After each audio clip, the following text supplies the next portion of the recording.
Hello, can you hear me? Guys, let me know if you can hear me or see me.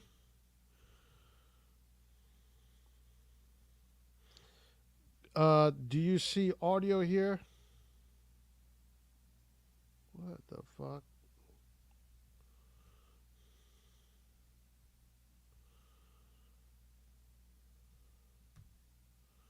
Your voice is low.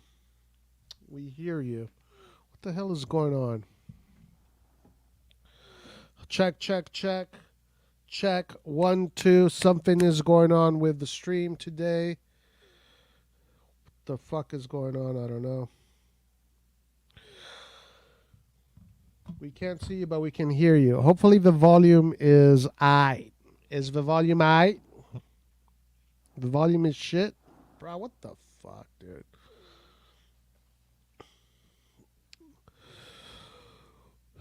I swear I'm not Furlani, guys. I swear I'm not Moncada and Furlani running StreamYard, guys. I swear I'm not Furlani and Moncada running StreamYard right now.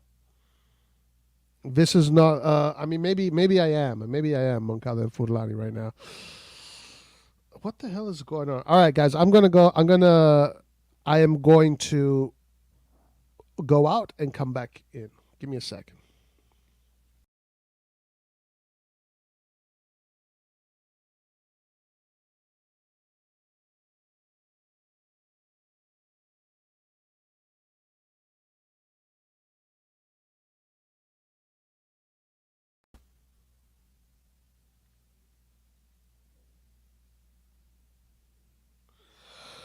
Hello, hello, hello. All right, okay. Yes, guys, donate to me. Give me $12 billion. Give me $12 billion and I'll buy Milan. And guys, I promise you, I will make Milan the fucking greatest team that has Milan is already the greatest team that has ever already existed, but I will maintain the status. I will maintain the status of Milan because right now Milan is being run like a circus. Milan is a clown show. What we saw tonight was an absolute clown show. It's not even a surprise to me anymore. But for me, guys, I swear this is just for me. I hate Liverpool more than I hate this management. I really wanted to see Milan win today. But it really took 10 minutes to figure out that shit wasn't going to go our way tonight. Shit was not going to go our way tonight. It took 10 minutes. I mean, it's the same shit. Nothing has changed. You put reindeers up top. Doesn't matter. The guy still sucks off the ball. Fofana is a fraud. I didn't know who Fofana was before he joined Milan. I thought this guy was going to be good. I don't know. I look at him. Pobega is better than Fofana, guys. Pobega is better than Fofana, okay? Pobega is better than Fofana.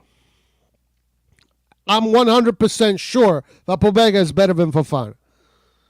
So it is an absolute clown show.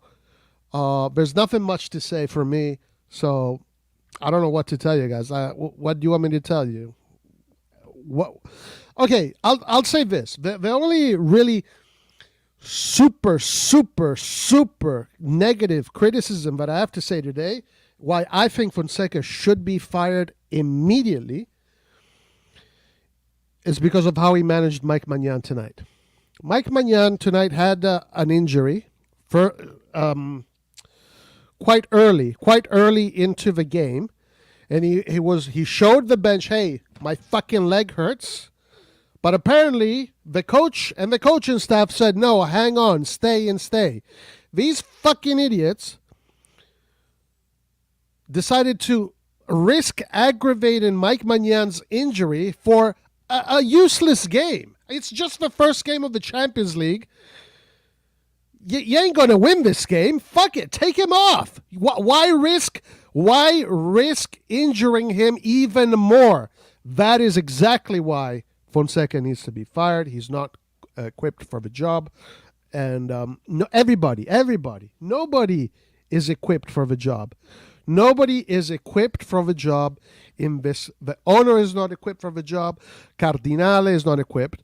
Furlani is a total fraud. Moncada is a total fraud. And all of you bootleg Milan fans that were here sucking on Furlani and Moncada's dick when they fired Maldini, you all are bootleg Milan fans, and you fucking suck. You guys suck. You deserve this. This is who you are. The shit that you see on TV right now when you see Milan, this is who you are. It's a reflection of who you are. All those assholes that came here and fucking trashed on us because we were calling this clown show, and you were here fucking saying how great Moncada is and how great Furlani is. Y'all are bootleg Milan fans. This is what you represent. This is who you are. You are fucking bootleg Milan fans, and that's what you will always be. You're the part of the clown show just like they are. Congratulations. Y'all are professional clowns. Congratulations. You made the clown show. You're part of the circus. Well done. What up, Lart? What up, Roy? Can you guys hear me? Hello? Yeah, we can hear you. For some reason, Okay. I can't get anybody on the... I don't know what's going on here. Yeah, go ahead, talk. Let me figure this out.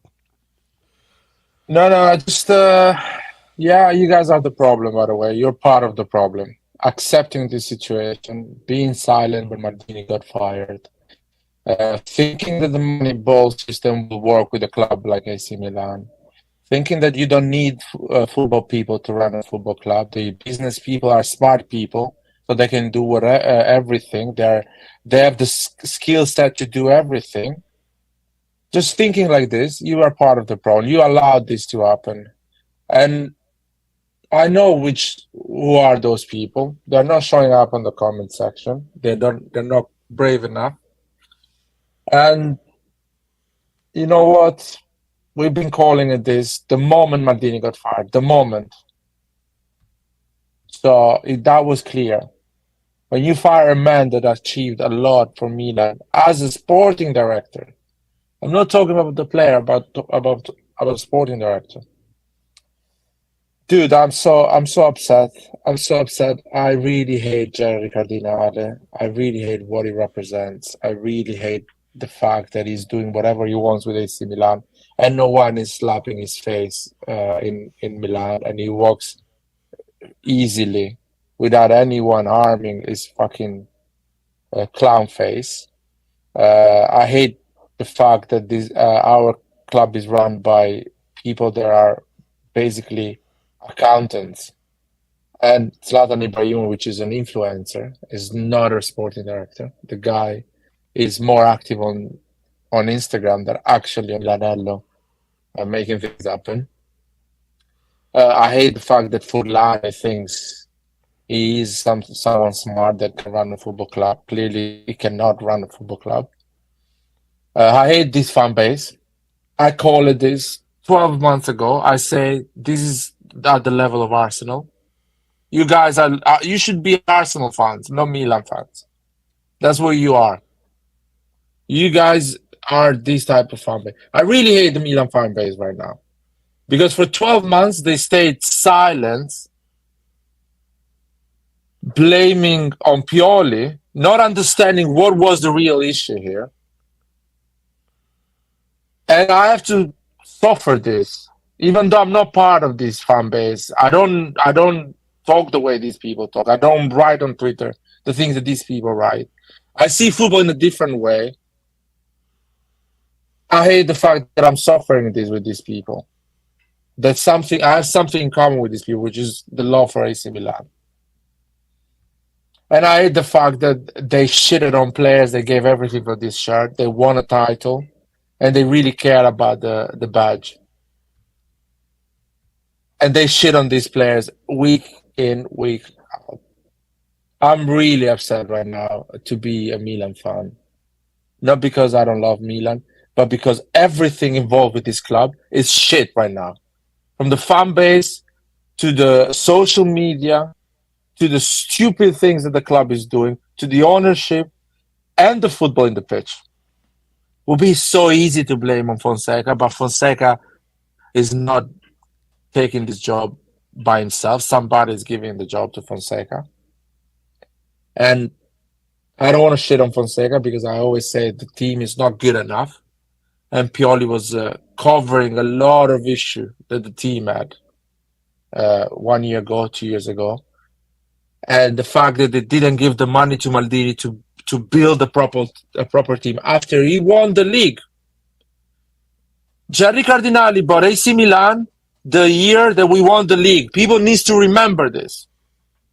Redbird bought AC Milan the summer that we were celebrating in Milan, the Scudetto. Gerry Cardinali had a picture in the middle of the square with the Milan fans celebrating and saying that he is the new owner. And they did nothing that summer to back up Maldini, to double up on that team, and to make a legacy. And we didn't ask the money that Man United, Arsenal, Liverpool, Real Madrid, Bayern Munich, Barcelona spent. We just asked to put the same amount of money that you put at the summer that Maldini built the team to win the league. We asked to give him the right amount of money. They didn't give him the money. They signed his contract at the end of June on a midnight. This is crazy to me. The people understood this 2 years after. This is crazy to me. Anyway. Clarence Seedorf, I just want to add this one, sorry. Clarence Seedorf was on English TV today, Amazon Prime Video. They have the TV rights for the Champions League, some of the games in England. And they ask him what's going on at Milan. And he say, it's simple. They changed the coach, even though the coach was good. They changed Maldini, even though Maldini was doing an incredible job. They changed the entire team, even though they didn't need to change the entire team, because it was a good team, a team that won the league and arrived to the semi-final of the Champions League.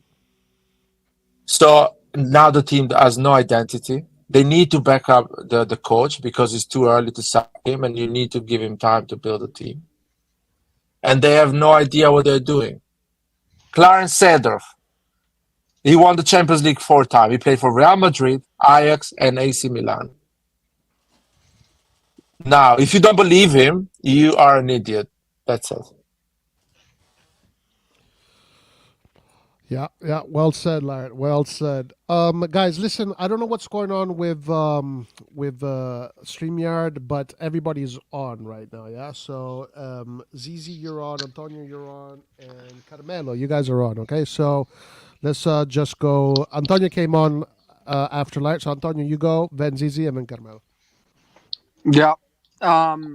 So I guess the season is over already. Well, it isn't. It really isn't over already. But the point is that you go in the first few games of the season. We all saw them, not really convincing. The opening of this Champions League, this new format.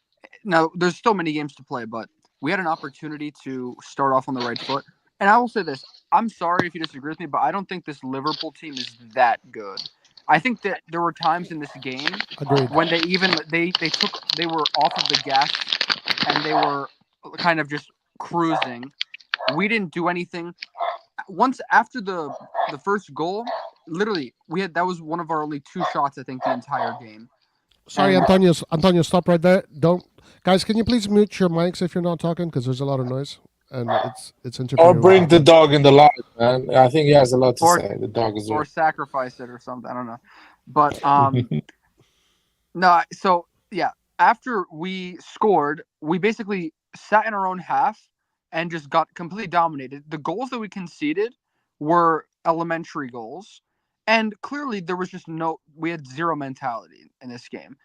For me, mentality is the biggest thing, and we still have an issue where we think we are inferior. Maybe we are inferior, but you cannot play with thinking that you are. Fonseca, I disagree with Liar in the sense that Fonseca, I just don't see a future with him in terms of I don't know how he's going to be able to get the confidence out of the players. I think we really need someone really just a really good leader because we have none right now, and it's just concerning with him in charge. I don't know. We have a derby this weekend. We're probably going to get massacred in the derby. It's not going to go well. So I think he's going to have a lot of pressure already, and I can see that happening.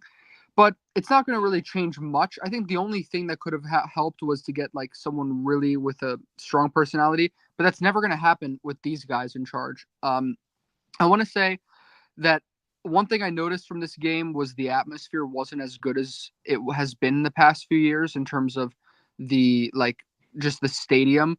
There were a lot of empty seats. I think they sold less tickets today. They didn't sell out the stadium because they increased prices a lot. And even at the end of the game, you could hear the Liverpool fans, and it was just pretty much like we were just defeated. We didn't have any, hope. The fans tried to push, but the atmosphere wasn't the same. And I want to say, in terms of the overall point about Maldini, when I started watching Milan again a lot, I'm going to be honest with you. I didn't watch much during the banter era.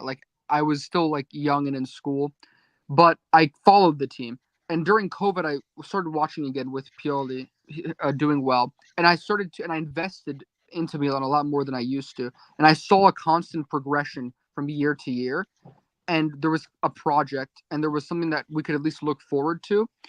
But that's gone now, and like you said, after we won the league, I had hope that we could achieve it. I don't see any improvement. And I feel bad for the individual players because, okay, Fofana has been really poor the past 2 games. I will say he was the worst player on the field, in my opinion, the past 2 games.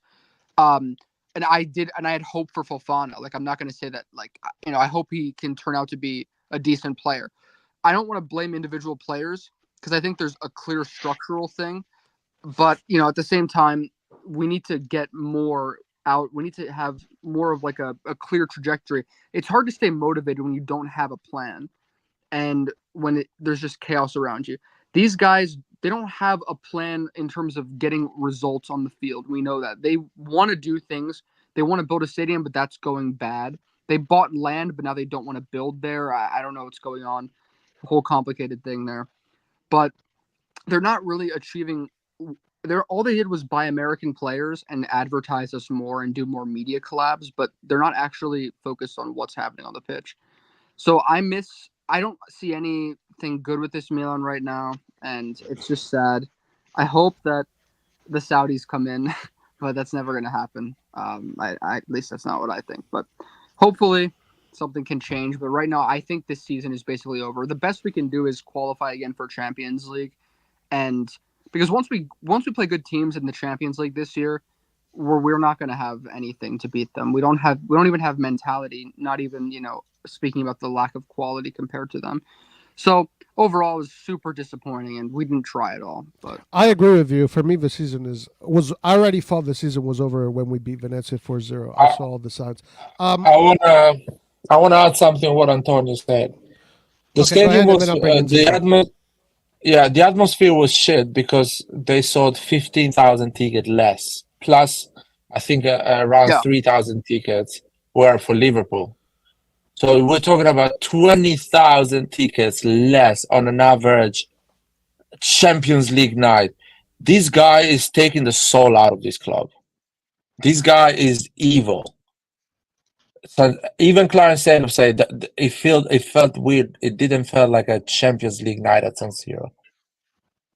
He achieved something that I haven't seen in 35 years. People haven't seen in 35 years. Milan playing a Champions League game and San Siro being 20% empty, 30% empty. Against Liverpool. This has never happened in 35 years. These motherfuckers have been able to fucking destroy the soul of Milan in Europe as well. Not only now in Europe too.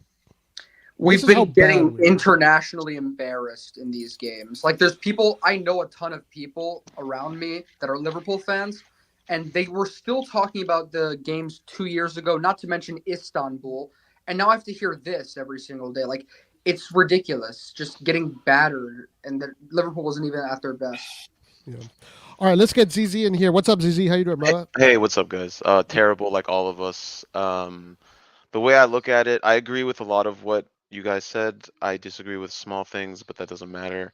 The way I look at it is uh, the management, like the guys, the executives, they can be as bad, like they're no Maldini, right? They're not great. There are other amazing sporting directors that are like Iglitare, who did a great job at Lazio, has been sitting there and they don't go after him. Like that's a serious sporting director. If you wanted to have somebody who stretches every, dollar and euro and whatever currency you want to use, he does that. But to me, I think looking at Fonseca, there were so many times where Mike or our defenders had the ball and they stood on it, and teams don't press us. They know they don't have to press us because we have no philosophy on how we want to play, how we want to play out.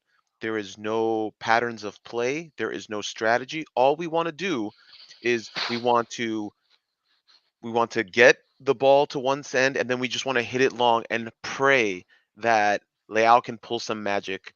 Teo can do something magical. All we hope for is that there will be some sort of magic. Ruben Loftus-Cheek, can he dribble through and do something? He can't. Like, there is no coherent strategy. So the way I look at it is, um, I don't blame the players. There are players I don't like. There are players that I do like. But to me, I looked at us. We are disjointed. We are the same mistakes and the same problems that existed against Parma existed today. So, and I don't think the players at Parma are better than the players we have.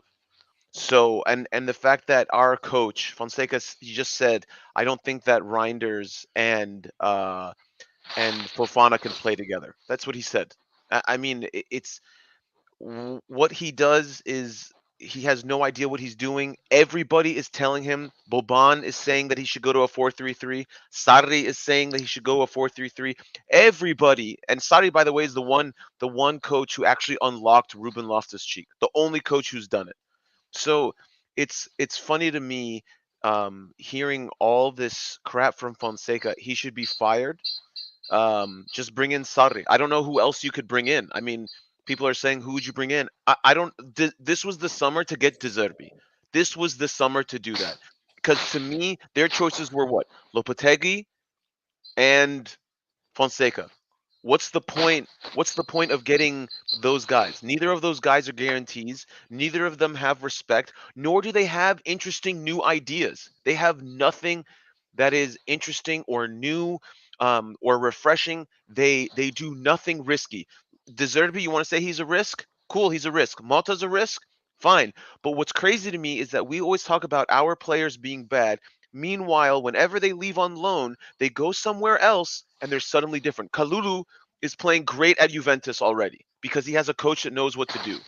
I don't think it's a question of our players anymore. I think Moncada and all of the management, they have wasted a lot of money on players. They really have. Emerson seems to be the latest waste of money that we've had. But when you have a coach who doesn't even know how to take advantage of what weapons we do have, what players we do have, I think that shows that there's a much larger problem, and that problem goes beyond players. I think blaming players is weird when they have no idea what they're doing. So yeah, that's my view. Kalulu has always been a good player. No one has ever said Kalulu. Actually, I was shocked. Everyone in our chat was shocked why we sold Kalulu and we bought Emerson Royal. This is not Fonseca. Why we get rid of Selemakers and we keep Chukwueze? Because Chukwueze is their ego. Chukwueze is their ego because they think that they're smart and they don't want to accept that if they don't want to accept that Chukwueze is garbage. So I'm sorry. Firing Maldini were their ego because they couldn't handle the personality of Maldini. Agree completely. Keeping Chukwueze. Whoa, man! I don't give a shit about their ego, man. I care about AC Milan. By the way, I told everyone Reinders cannot play close to any midfielder at Milan because he's not good at recovering the ball. End of the story. And by the way, I told everyone that Milan should play 3-4-3. I told everyone. Now, wait in 6 months, but everyone will tell you that. I think it should be because everything you hear in this channel, okay, 3-5-2, but because you have Leao, 3-4-3 will be an option to keep Leao wide on the wing. But let's say 3-5-2. Anyway, 3 at the back. You hear this, you're hearing this here right now. You will hear that every fucking social media in 6-7 months. The 3 at the back. All right. And even Antonio, even Guido that broke my balls the entire summer, and he doesn't want to play 3 at the back, he doesn't like Conte, in 6 months he's going to tell me, I told you we should play 3 at the back. Even Guido. All right, listen, before we get into debates, arguments... He did say he wants to play 3 at the back, by the way. Never say that. Guys, Actually, was saying I don't like Conte. Guys, before we get into debates and arguments, let's get Carmelo and Abdi here, and then we'll get into debates. Let's go. Carmelo, what's up, bro? How you doing? How you doing, guys? All right. I don't know where to start from, seriously, and it's really embarrassing. It's really depressing at the same time. Watching AC Milan at international level be treated like this, because let's be honest, Liverpool at some point of the game they just slowed down on purpose because they knew, and at some point it comes on the sort of no spoken respect for each other's club history, because that's the way I see it. To be honest with you, gave me the impression that was playing like adults against kids. It seems like, all those derbies that we lost, it seems like we're playing a different sport from everybody else. Do you know what I mean? And there is no idea of what to do on the pitch. There is no clue. There is no, and most of all, the most important thing, very visible, very noticeable that you can say is lack of personality in everybody. Everybody. You can tell by the body language. You can tell by the look on the players' faces. They literally shit in themselves. Because after 3 minutes, we scored a goal. And then we crumbled right away. A few minutes later, we just crumbled. The first chance that was a Salah that hit the crossbar or something. After that, that's it. We disappeared from the pitch. There's no clue this player what to do. Now, regardless of the Fonseca directives, which Fonseca shouldn't be there, but that's another story. We've been saying this for ages. Regardless of his directives, players at some point, if you have players with personality, they step up somehow, even if they don't have idea or a clue about the direction that the coach gives them, but at least they step up on the pitch. But none of them did, and it took only a little pressure from Liverpool, right? And our centre backs, they didn't know what to do with the ball in their feet, and they kept trying on coming out with the ball in their feet to start the action, but they couldn't do it. They couldn't do it because to do that kind of play, you need a player of top level players that have technique above the average, if you know what I mean. But these players can't do that kind of game, And look, like I said, unfortunately, I've been here. I am saying the same things I've been saying last year. I'm saying this year. I don't understand why Pioli first and then Fonseca now. It's all about slogan. It's all about saying this and say that we want to dominate the game. We want to aggression high on the pitch and all that. Guys, we don't have the players to do that.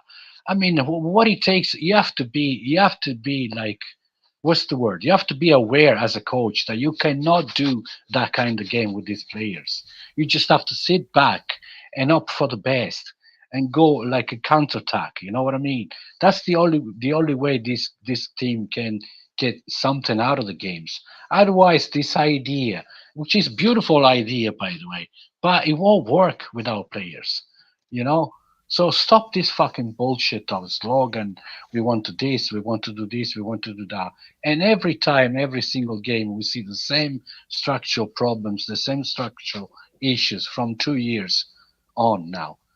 And this comes down to obviously those who manage the club, because they have the presumption of knowing what they're doing, which they don't. And again, when you're watching the game, you're very disappointed, because you love this club and you're fucking disappointed. You almost want to cry because you're watching what you're watching, and then the camera goes in the fucking midget piece of shit of there. Smiling. What the fuck is he smiling about? Who are you talking about? Forlani. Oh, Did you see? At some point, he was smiling? Some point, What a yeah, he was. I'm telling you, he was. and Ibrahimovic beside him and all that. Come on, these people are literally destroying the club, destroying the meaning of AC Milan, what it means, and the heart, the passion. They took the good out of it altogether. I don't know how long we have to put up with this shit. See, seriously, I don't know, and I don't see any way out, to be honest. Because changing the coach, okay, you sack Fonseca tomorrow. Who they gonna get? Who do you think they're gonna get? Another mediocre coach, because they're not gonna go for anybody else. Because they don't want people with personality in there. Because they want to manage everything themselves. They want to be in control of everything, and they do not care about the sporting side of the club And at isn't all. it At ironic all. that that's what they said about Maldini? We want to fire about Maldini because he wanted too much control. No, they want all the fucking control. That's the truth. No, exactly. It's the other way around. Maldini said things that needed to be said, and that's why Maldini was not good to have around, because he wanted to win. He cared about AC Milan. He cared about the sporting side. But what Maldini wanted was against their strategies, the idea of managing a football club, which is completely wrong altogether. Now this fucking Jerry Cardinale guy is talking about us, is telling us about being a sport for 30 years or whatever he's saying. The way the things works in America, in Europe, is completely different story, especially in football, especially in a football club like AC Milan. This guy doesn't have a clue. That's not the way it works. So until we be owned by these people, unfortunately, that's the way it's gonna be. That's the way it's gonna be, because players after players, average players after average players, gonna join the team. You need the top players. You need the top players to gather something, to achieve something. But most of all, you need the management people, football people, people who have knowledge about football. Why do they want a sporting director anymore? Okay, you don't want Maldini. Okay, fair enough from your point of view, which I don't agree with it, obviously. But okay, but just get another fucking sporting director. Get someone who knows football. Because to be honest with you guys, at this stage, even if I don't see Milan win any trophies anytime soon, but at least I'd rather Milan be managed like Atalanta, just to give an example. At least they do football over there. Do you know what I mean? At least they know how to build a football team. I rather look at that. I rather see that than see this fucking shamble, this fucking shite. And then I have to listen to the people, and I have to listen to Fonseca. I don't know if you people heard the press conference. I'm not listening to any press conference anymore, because seriously, I've had enough. I've had enough. So I'd rather be managed like Atalanta, that way. Even though if we don't win the trophies, but at least a proper football team will be built, in a proper way. I So want to add something. If a club like Milan is run by sporting people, even with the minimum funding, will win trophies. Maldini will exactly, exactly. proved us Yeah, with the soul, with the spirit, with minimum funding, you can win trophies and be competitive and be back at the top, where you deserve. When I was yeah, saying, if Maldini or sporting people run this club and they care about the club, top four will be a trophy for me, because it will allow us financially every season to be more competitive and to build something special. But they yeah. stopped that. 2 years after, they That, stopped us and fired Maldini. but that's what I'm saying, Laird. You don't need necessarily to spend 100 million every summer. You don't need that. You just need, even with the low budget that these people put at the disposal, like they have at the disposal. But if you put like the football people there who knows how to move, who have knowledge about things and how to move in this world, you can still build a competitive team anyway. But no, but if you put someone like Fulani in charge of the sporting side of the club, what do you expect? He has got nothing to do with football. He has no idea whatsoever. All he knows is about finance and stuff like that, you know. And it's not a mistake. It's not by mistake why he's there, because the finance side of it It's what cares the most about. Redbird cares the most about, and that's why Forlani's there. Because if they cared about what's going on the field, on the pitch, they would put football people in charge. At least fucking Elliot, because Elliot is just as responsible as a Redbird is. You can say to me whatever you want, but he's just as bad as them.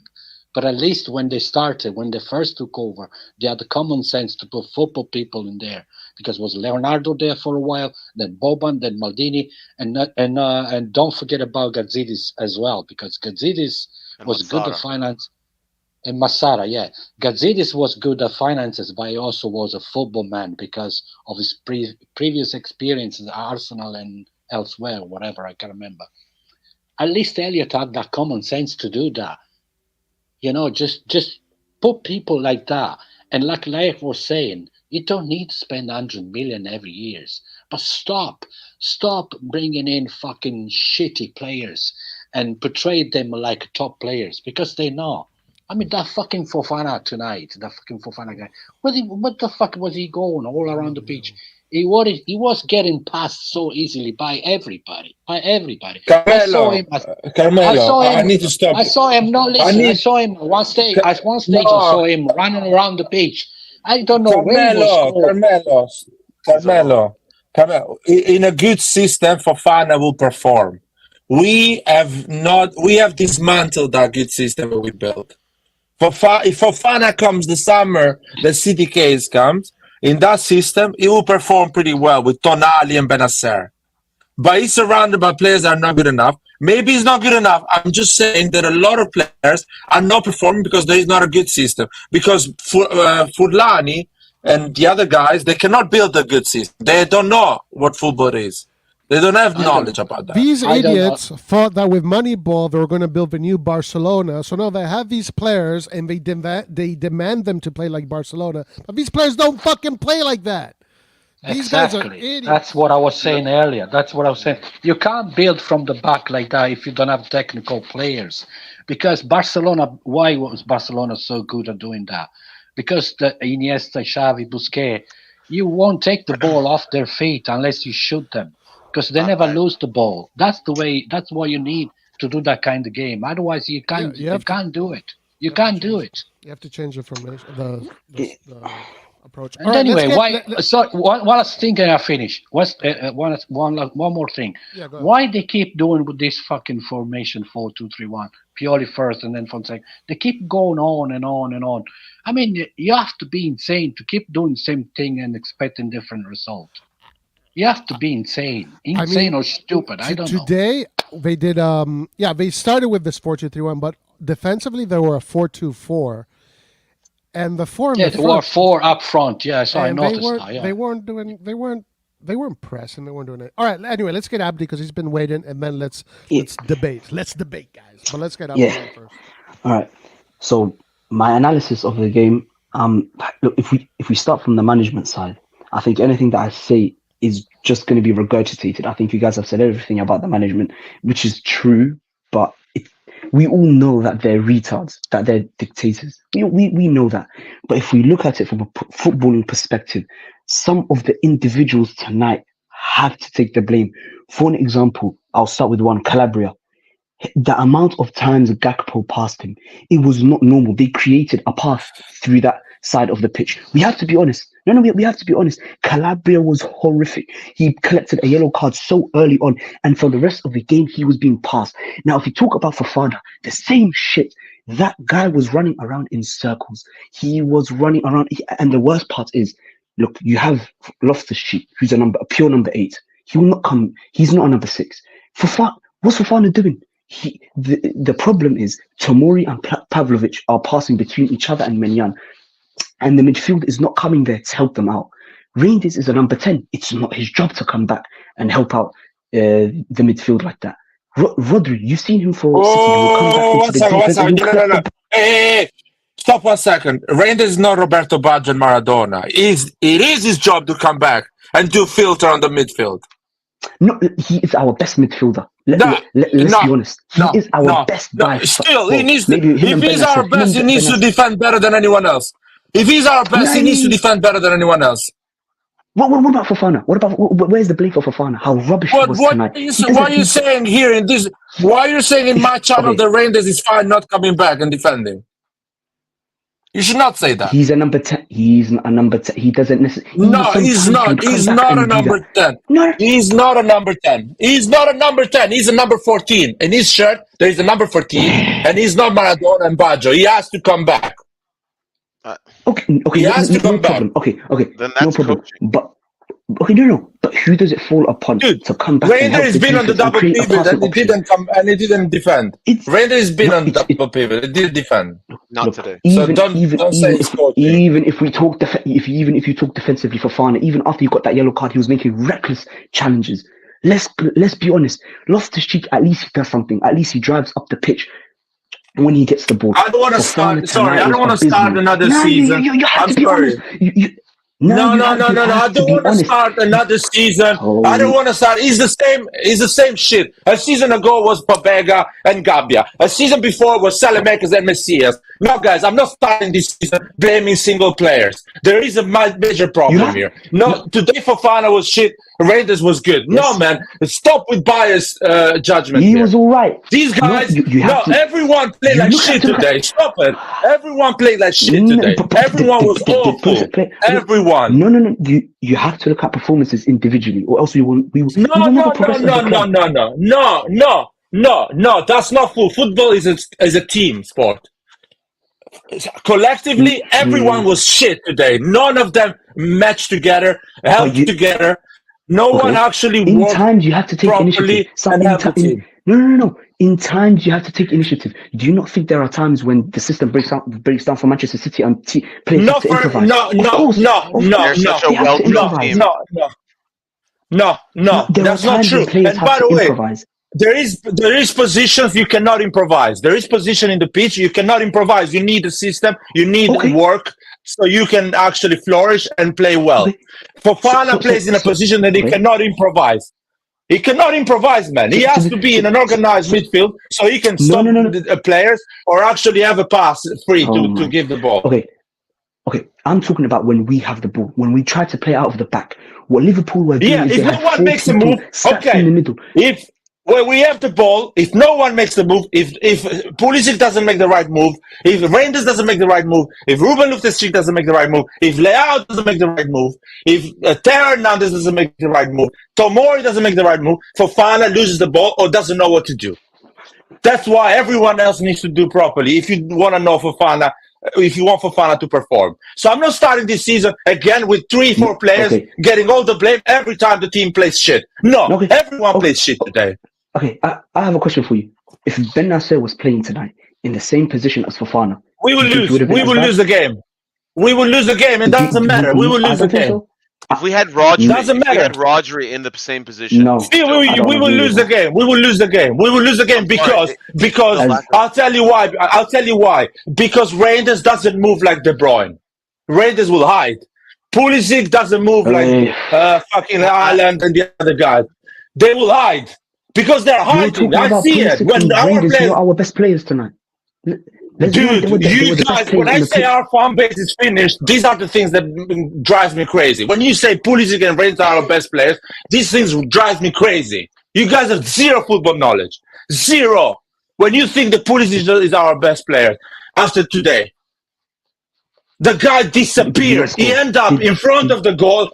By accident. He ended up there by accident. And after that, completely disappeared. Ghosted the entire game. Lose the ball every time. No. Wait, guys, can I say something? No. Okay. This is a rare moment where I actually agree with Liar. I will say this: he scored a good goal, but after he lost the ball so many times, and he created a lot of counter-attacking opportunities. But it disappeared in big games every time. Every time it disappeared. He disappeared in big games, but he scored a goal. I don't think he was our best player today, but it was a good goal. I mean, he's not a bad player, but at a certain point, when the whole team, nobody really performed. When the whole team looks bad consistently, again, I feel like it's. If we did well against Torino and Parma and Lazio, right? If we had good games where we won, then we can talk about, these players don't show up when it's a big game. I think the same problems and the same issues that we saw against Torino, we saw today. Against Parma, Yeah, but listen, we saw today. Pulisic was like this last season as well. Okay, He but scored goal against Frosinone, Lecce, Sassuolo. I'm These just teams. saying, yes, fine, but you can't like I have to go against you when you were saying that the difference is quality of players. We have no plan of any kind. The players have no idea what to do. I agree to a certain extent. We don't have players that have the characteristics to be able to keep the ball. I think we've gotten rid of many of Yeah, those but players. But that's the difference between a normal player no, and a no, top player. but hold on. But Because can I, regardless of the instruction, a top player knows because he's smart enough to know That's what to do at least on the thank yes, you. pitch. but That's what I'm please, saying. here's the thing though. I think now when you're dealing, this is what Fonseca is trying to do. He's trying to implement positional play, which is a style of play that everyone gets from Pep. De Zerbi has this. Listen to interviews about players talking about what De Zerbi does. He gets mad at players in terms of their positioning when they receive a ball, which foot it should be, where your positioning should be. This is the level of detail, right, that is required to play this style. Fonseca doesn't have the charisma to implement it. He doesn't Why clearly the know fuck how is to. he there? No, I think the What the players are fuck no, is no, he no, there? No, no, no, no, no. no. If you take this, I if think the you players are listen, at fault. No, please, no, no. no, Abdi, I All think right, that is go ahead, it's go ahead. taking away. It's taking. Listen, when if it's a player like Chukwueze, okay, or Emerson or things like that, the problem is that players when they leave us, Salamakers, Kalulu, even CDK, when they go to different teams, they look completely different. Just wait.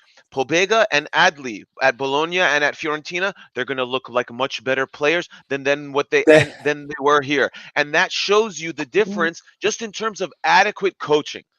And it's not, we can talk about like again, this problem didn't just exist against Liverpool so that we can talk about, oh, our team isn't good enough. Yes. No, these issues are existing against small teams, big teams, medium teams, all the teams. That's Yeah, why but I look I at Okay. it. have can I make another Okay. point? I just want to say this. You know what the set pieces today reminded me of? It reminded me of the Chelsea game when Chelsea had 3 or 4 corner kicks in a row and they finally scored because we weren't marking their most dangerous players on those set pieces. Like, do they do any preparation? Like, why is Reinders marking Van Dijk? Like, I don't understand. I'm sorry, but what is the logic behind this? And it happened like Ask no, Fonseca. that multiple was times. love to check, Antonio. That was love to check It when was left Van no, Dijk but the second scored. one, Reinders was on him, and then Van Dijk pushed him off, and then just walked right behind No, I Pavlovic. think it was Loftus Cheek, Antonio, if I remember correctly. Loftus Okay, Cheek whatever. no, There but were Reinders was marking and then like 30. gave No, up. there were 3 people in the box, like for Oh, like okay. You guys are 4 confusing Konate. You're confusing Konate. Konate is he comes from outside when Reinders is on his position and goes in the middle the when second, but the Yeah, second Tomori goal, is exactly. Van challenging. The Dijk. second goal, Van Dijk goal, was love to check. Well, yeah, maybe it was, but also Van Dijk is on the goal line behind my man, and then he runs forward, and I remember that he pushed Reinders off of him. So it was both of their fault. But why are we doing zone Well, coverage? guys, there's a lot of noise in the background from someone. I don't know who it is, but please mute if you're not talking. Thank you. Go ahead, Antonio. Go ahead. Sorry, what did you say, Roy? Oh shit, Guido's pissed. Guido's pissed off. Magnante gotta go fuck himself. He's a short dwarf motherfucker. 2 goals inside the box, inside the post.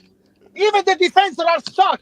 Where is the goalkeeper? Where is the fucking goalkeeper? Guy, hey, blood pressure, Guido. Okay. He went to punch my balls instead of punching the ball. My Yo, balls is fucking. relax. I wanted the Guido, young stay. team. I wanted the Italian team. I wanted Italian people. I wanted Gabby. I wanted the goalkeeper. The Yo, team. relax, Guido. Oh, great. Guido, stai Guido, calmo che tiro in Guido, I fallo. wanted the Stai Nah, calmo. Italian Guido. people. I'm done Blood with pressure. motherfuckers. You're not. The You're, Portuguese Guido. you're not a people young the lad fuck. anymore. You're not a young lad anymore. You know what the Portuguese Guido. are famous for? To steal. Antonio, calma Somebody tuo stop papà, it. calmalo. So, There are more mute important him things than because life. There are more important things in life, Mute- Antonio. Tell me that. Bro, yo, I just muted him. He just said the most racist shit I've ever heard in my life. oh my God, Damn. Guido. Thank No, we want to know Guido, now. We want to man. know now. No, we No, don't. no, I don't want to know. I don't want to We know. don't want to know. We don't I want to do, know. I We don't do. want But to like, know. it was about Fonseca too. I don't understand what he said. Yeah. No. It was Um, about Portuguese people. Yo, Guido, calm down, man. It's okay, Guido. Relax. It's all right. We told We it's threw gonna your Pioli, happen, man. We told it's gonna happen. Man, no, let's the story, Ronaldo. guys, let's not act like Liverpool are anything special. I wanted They're to not. Let's- They're not. You're right. I wanted Italian, Let's but we be- got rid of all the Italian players. I agree with you, Guido. I agree with you. Yes. Go look, Let's have- look, Brescianini. People were making fun of me. Brescianini, he's in the national team. People were making fun of me when I said we sold Brescianini. Oh, who the fuck is Brescianini? He's But in we the would have national needed. team now. Oh my God, we would have had Who a knows bunch of fucking years where we soccer? finished 6th and 7th. That's the problem with someone like I like Brescianini, but the thing is, he needed to take time to develop, which you don't get at a club Yeah, the but you size don't like give Milan. away. We give all the players away 50% Yes. resale. Okay, sure. What about But then on what I'm resale? saying is, at the same time, we would not be. I don't think. Let's be honest. Do you think our fan base, even us, how patient would we be not getting top 4 when we played all academy products? I don't think we'll be that. I don't think that we would be that patient, to be honest. Like people aren't patient. You need a mix of everything. You But don't listen, need You do, just that. but the thing is, we but lack aside leadership from the. Brescianini- We lack leadership from the top, and I think what Exactly, people forget about with exactly. Maldini, I think what Maldini did was he did a lot of the things that big coaches are supposed to do, or inspirational coaches, where they have the personality, right, to be able to lead people. You can have the best plans in the world, but if you can't get people to buy in, Nagelsmann, the German coach, said that it's coaching is 30% tactics, 70% people skills. So the thing is, it looks like Fonseca doesn't have the people skills because Pioli had that. He had the man management, but Pioli's tactics got worse once he won the Scudetto.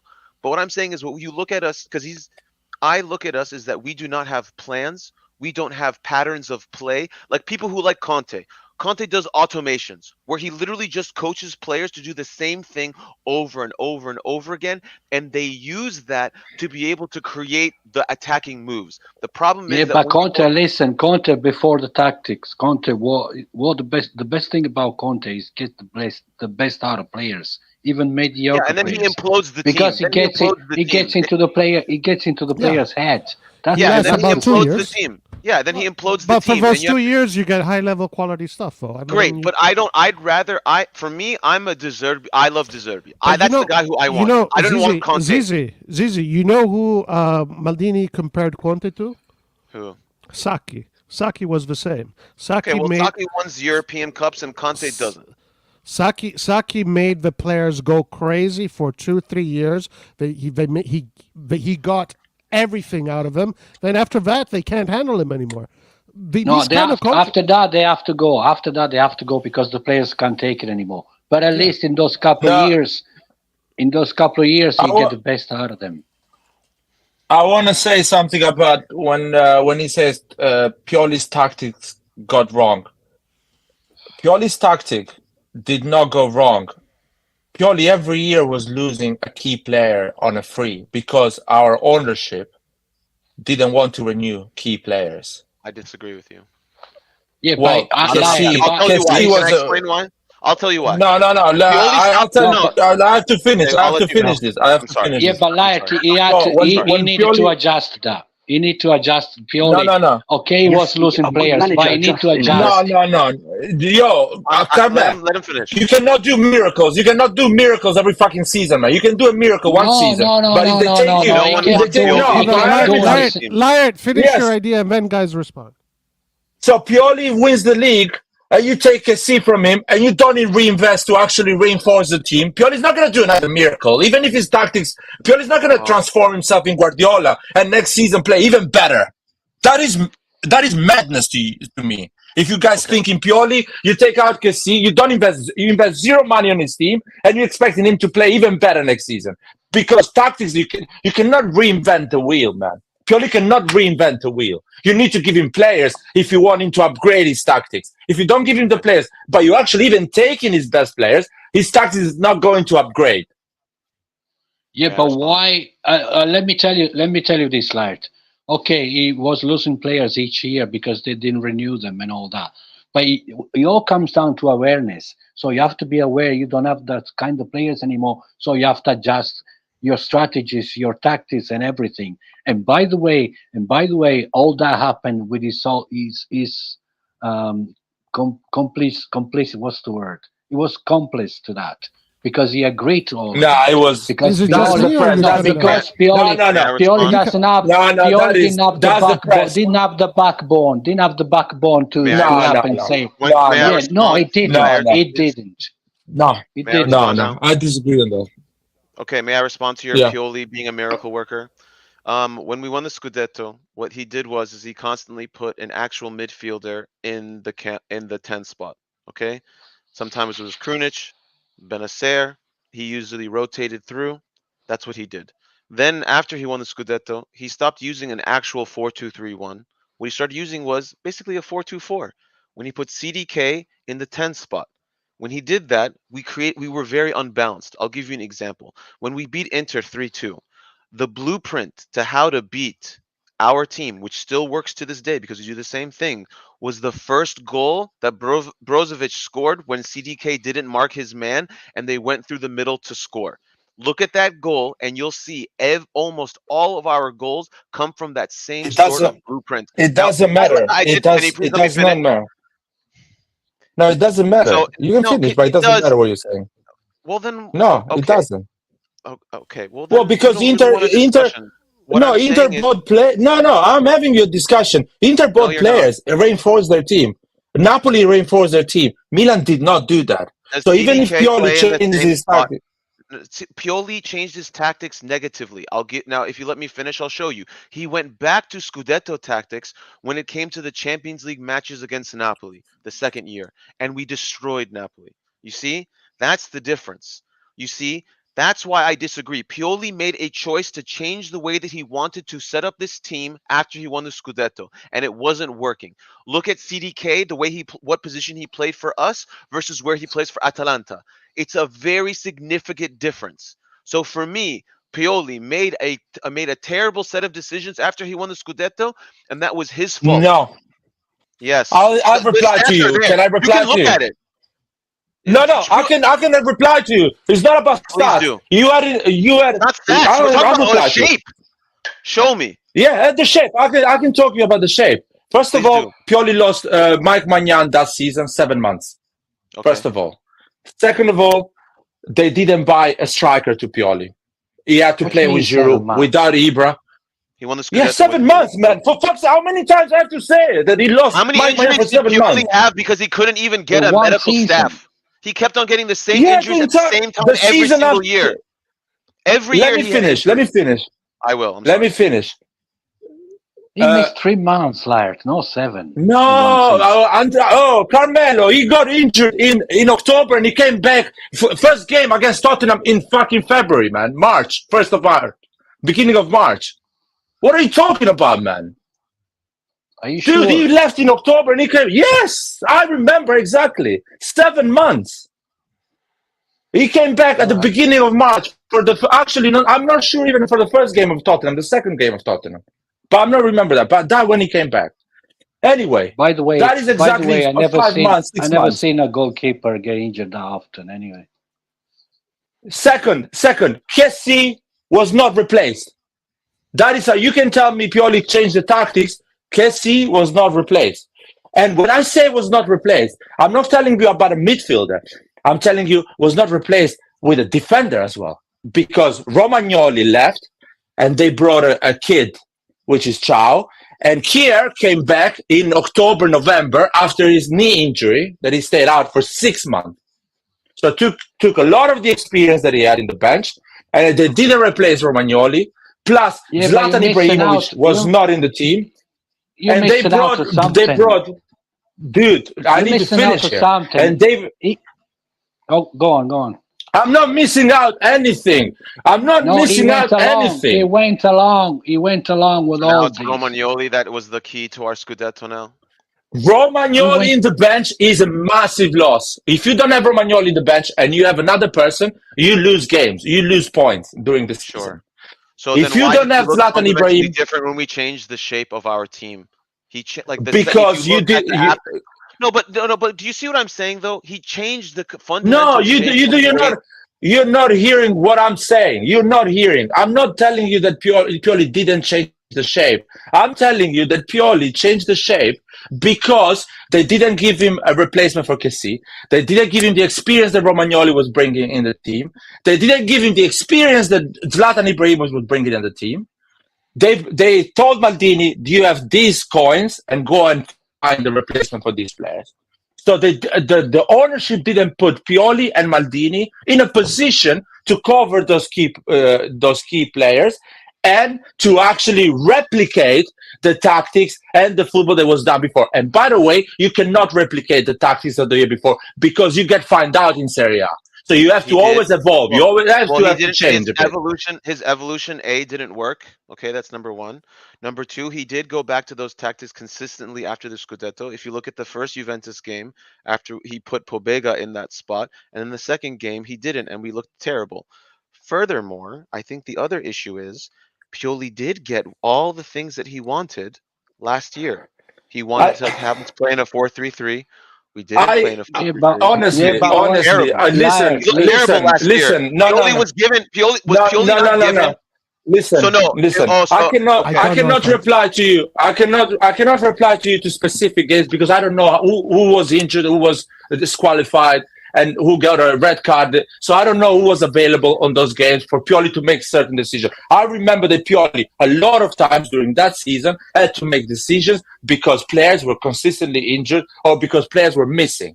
They were getting muscular injuries because he didn't have. Can I say what I think? Now, can I say what I if think you about invest Pioli? the right amount of money, Pioli can perform and evolve with his tactics. They didn't give the money to Pioli and Maldini. Dude, I don't want Pioli, man. I'm not asking you to get Pioli again, but don't say fake things on this channel, man, because it's not true. You say Pioli should do another mirror. You wanted Pioli to fucking win another Scudetto, man. With Ciao and fucking Pobega in the middle. No, I wanted him to play. That's what you're saying, man. No, I didn't actually. Yo, relax. All I said was that he should have played in tactics that were much more coherent. And do what? And do what? And do what? Like we did. Finish top four. What he did. What he did? Okay. He finished top four. That year. He finished top four. He finished top four. Oh, okay. He finished top four. And Juventus got kicked out, so that's how we got fourth. Dude, by that logic, Inter does not have 2 stars. Go and tell them. I don't think that Inter should. Go and tell them. No, go and tell them by that logic. They know that. Dude, what the fuck are you talking? You want Pioli to win the league again the year after? No, I didn't say that. I wanted him to play. So what do you want from Pioli? If you stop yelling, I would tell you. What are you blaming Pioli? Stop yelling and you'll find out, man. I'm telling you. Just stop, relax for a second. Dude, you're talking about tactics, man. It's not a matter of tactics. But it's not a matter of tactics, man.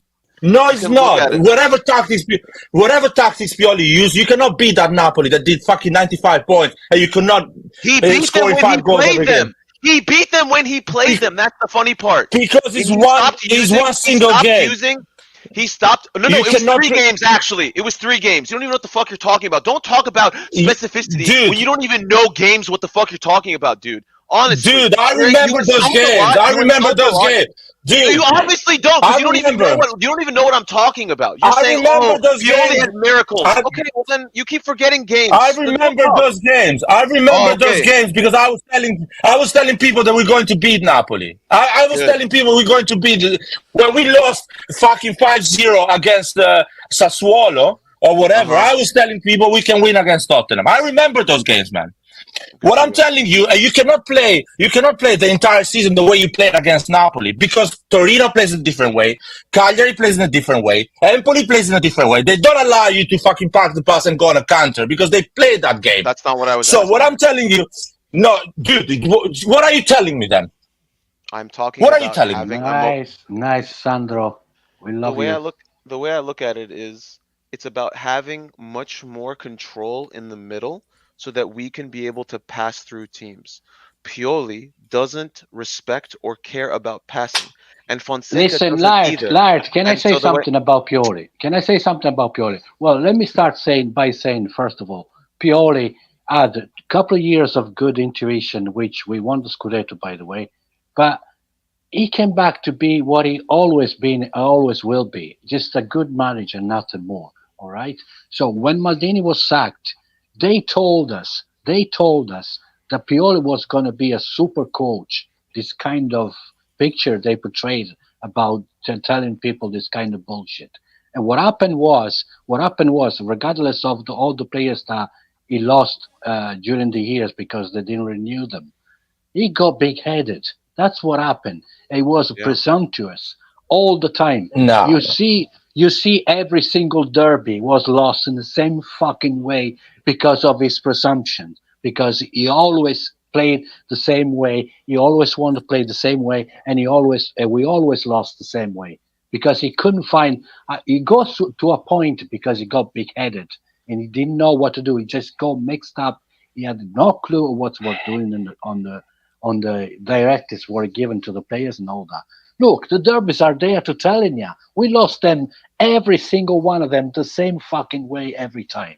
And in a press conference, when he was asked about it, he was talking about the Scudetto. But we won the Scudetto against the Inter and all that. What kind of answer is that? You have to find new solutions. You have to find new ideas. And then the derby after, again, the same fucking way. So fuck Pioli, it's mediocrity.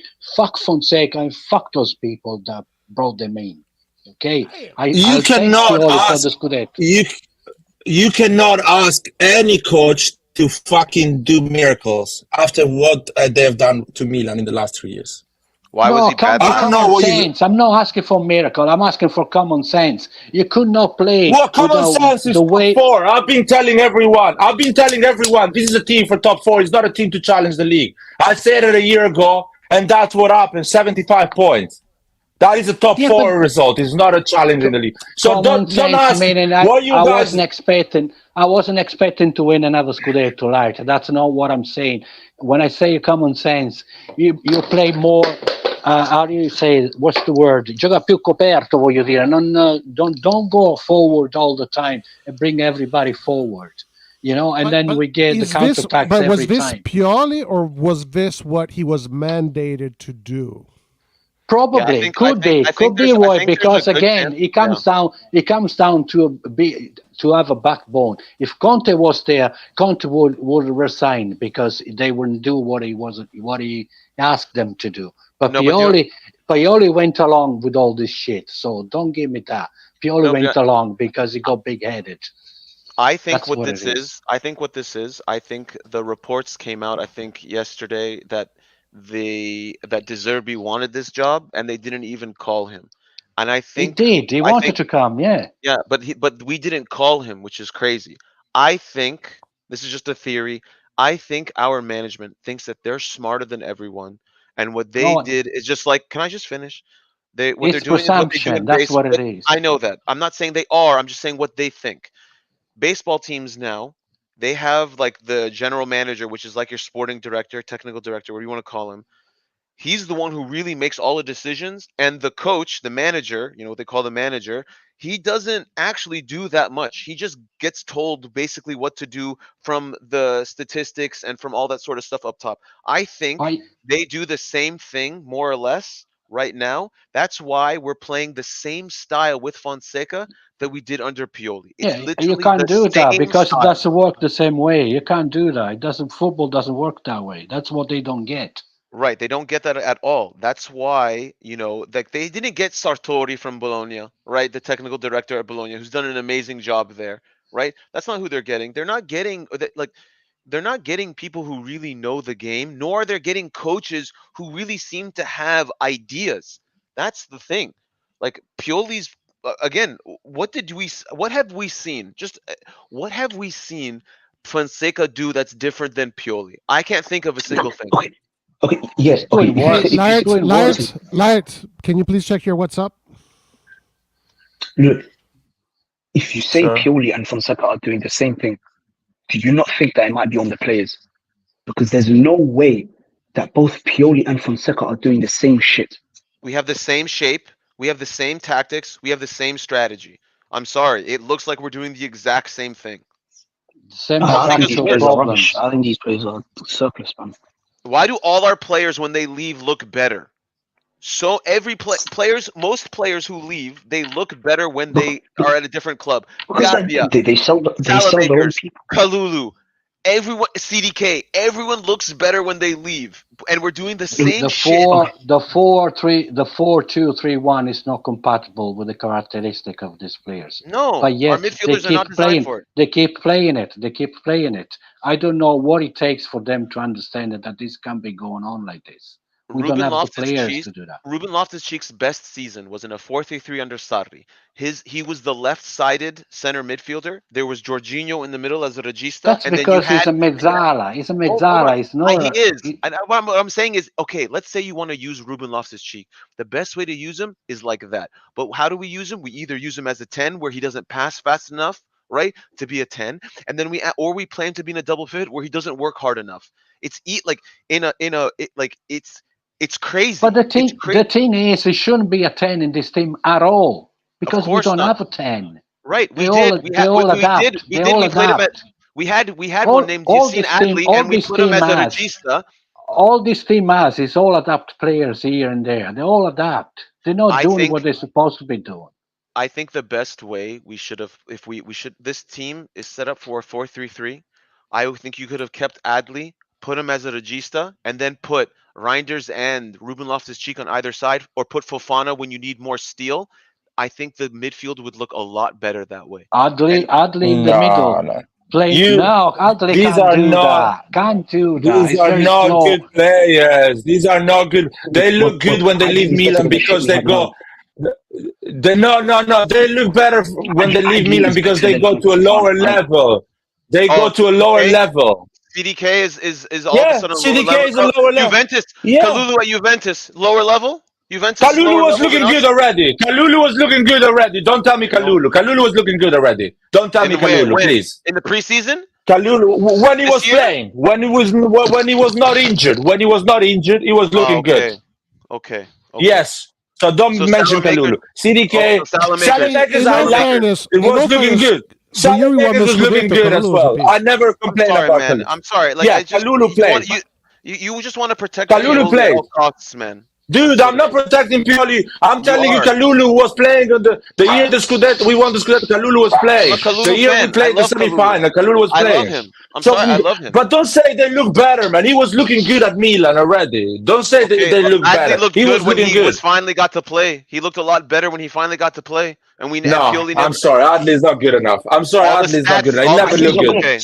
Okay. He's never looked good. He's never looked good. Yeah, that's because you don't. He never looked good at Milan. Are overwhelming. Okay. No, guys, listen here. With the Adli case, it's all on Pioli with Adli. Adli came in as a number 10 and he got moved to a number 6 position when you can clearly see the stats. Dude, not even a number 10. Adli cannot play a number 10. No, we never tried him as a number 10. We never tried him. In the preseason, he came. We tried him. I don't need to try. Oh, you don't need to try. Okay. You don't need to try. You have all this knowledge. Oh, okay. Dude. I had to see. I saw Chukwueze one training. Milanello, I told everyone he's not good. Okay, so there's never been a player that you thought was good that became bad. Yeah, there was a lot of them. There was a lot of them. Okay. There was a lot of them. All of us have mistakes. I mean, me too. I'm not saying. I'm telling you, Adli is not good for Milan. I'm telling you. Adli is such a creative player, and we have a lack of creativity in our midfield. It's crazy. He's not that creative. He's not that creative. All the stats show how creative he is. It's crazy. De Zerbi wanted him. That's the funniest part. I watched him play. I don't need to watch the stats. I watched him play. Okay. The stats are so overwhelming. It's insane. I'm sorry, but if you watched Adli, you would have seen in the season that he came, the preseason he came, he was scoring. Exactly. He scored 2 goals. As a number 10. I don't care about preseason. I don't care about preseason games. No. I don't care about preseason games. No. And Pioli and his retarded self decided to put him as a number 6. Dude, Adli's not good enough, man. It's not good enough for Milan. So is Fofana good enough? Is Fofana good enough then? I don't know yet. I'll tell you when he gets. From what I'm seeing, I'm getting worried, dude. I don't know. Like, let's give him time, but from what I'm seeing, I'm getting worried. I think Fofana has the work rate. He just he needs to. I think he needs to make simpler passes because his problems. I don't think It's not even a simpler pass. But he was left on an island. Like Ruben and Reinders didn't help him today. No, no, he Today, didn't man. help himself. He didn't help himself. If you saw And he, Liverpool, no, if you saw what Liverpool did, they congested the midfield. Okay, if they congest the midfield, find somewhere to go to get space to get the ball to your feet. If not, play wide. Why does Calabria and Theo Hernandez not bomb down the left hand, the flanks? I don't understand. If they congested the midfield and we were constantly passing back to our defenders, back to the goalkeeper, back to the defenders, we we don't couldn't play have our half. we don't have anybody in our midfield right now except for Reinders, but he doesn't want to play him deeper. Yeah. Reinders is a classic like Barcelona style 4-3-3 midfielder. He's like a Rakitic type of guy. But we're Yeah, he's playing good. him. But the thing is that we have nobody who Hmm. connects defense to attack. There is Yes, no but source.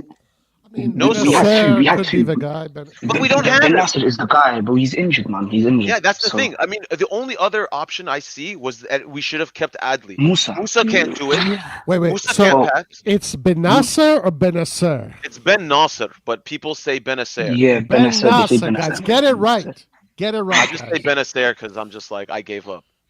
Yeah. Yeah, I mean, But- Benasser, I'll say it right, was supposed to be that guy, but we lost him for a few months. But the thing is, They even don't have a if, replacement. but you know my problem is, even if Benacer, I'm sorry, I'm gonna just call him Benacer, just I don't care. Anyway, even if he didn't get injured, and let's say we had him, what would happen if he got suspended? What happened if he just got like a small little like ankle injury and he was out for a game or two? Who Yeah, do we but have to the replace what team he is gives built us? poorly. The team is built Exactly, poorly. the team is built so poorly. That's the Yeah, that, but look, at the end of the day, you can give these players the best system you can have. But at the end of the day, these are all players that belong to Roma, when was the Lazio, last time we had a great system? Fiorentina, those kind of No, teams. no, no, no, no. Without I'm top sorry. players, I'm you sorry. don't win trophies No, without you top can. won the players. Okay, Scudetto, we had a I'm great sorry. system. I'm sorry. Chelsea has bought all of the top players that everybody loves. Enzo Fernandez is the player that people love talking about. Enzo Fernandez looks like dog shit for Chelsea. So the thing is that you can buy all. If you don't have a coherent strategy from your management and from your manager, you're gonna have. I'm not shit. saying all top players, but at least you need a 3-4 with big personality because that's what missing. But the thing is, if you look at how disorganized we are, we don't have any sort of We lose. If our players make one bad pass in the attack, yeah, but at least other teams- the if you team- have two or three, at least if you have 2 or 3 players with personality, they carry the others as well. But That's when what the misses. coaches tell- I keep what's the- saying that. That's what this team needs the No, most. I don't think. Maybe we lack leadership. Look at the thing is, players. Lolook at the players. They shitting themselves. What are you talking Why about? can't this team? I have a No question. one Why has can't- personality. No one. Okay, no one has personality. My question is, why does this team look just as bad against Liverpool as it does against Parma? Why? No, I'm Parma not was talking.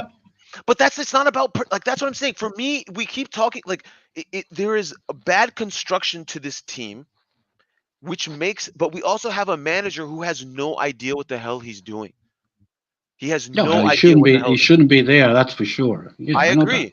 But I think that if you look at this team, it's poorly constructed because again, let's say Benacer gets hurt. Maybe he gets the flu and he misses the game. We have no player that has close to his characteristics. We don't have anybody.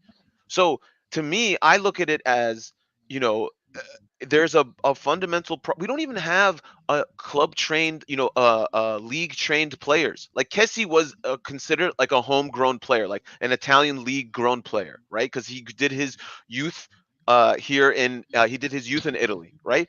We have so many foreigners. It's like that's bad planning. It just shows you Yeah. bad planning. We're becoming Inter Milan of years ago. They used to buy only foreigners. But That's it's what not we even become. about that. It's about but you No, don't. it they is don't even about know- that. It is also about that. Sure, but again, what I'm saying is they don't even know how to plan, right? That's why I want it to be like, it's not even about Italian players, not Italian players. Just Kessie's not Italian, but he counted as one, right? Yeah, 'Cause he but we grew have up in charge Atalanta. of finance people. What do you expect? They're not football people. They But the haven't thing got is, a you don't clue. even no, but you don't have to be a football person. Yes. You don't have to be a Yes, genius. you have to be. Hold on. For just to understand that you only have 17 spots of foreign players for your list. That's it. They don't even understand that, which shows you that they don't know what the hell they're doing.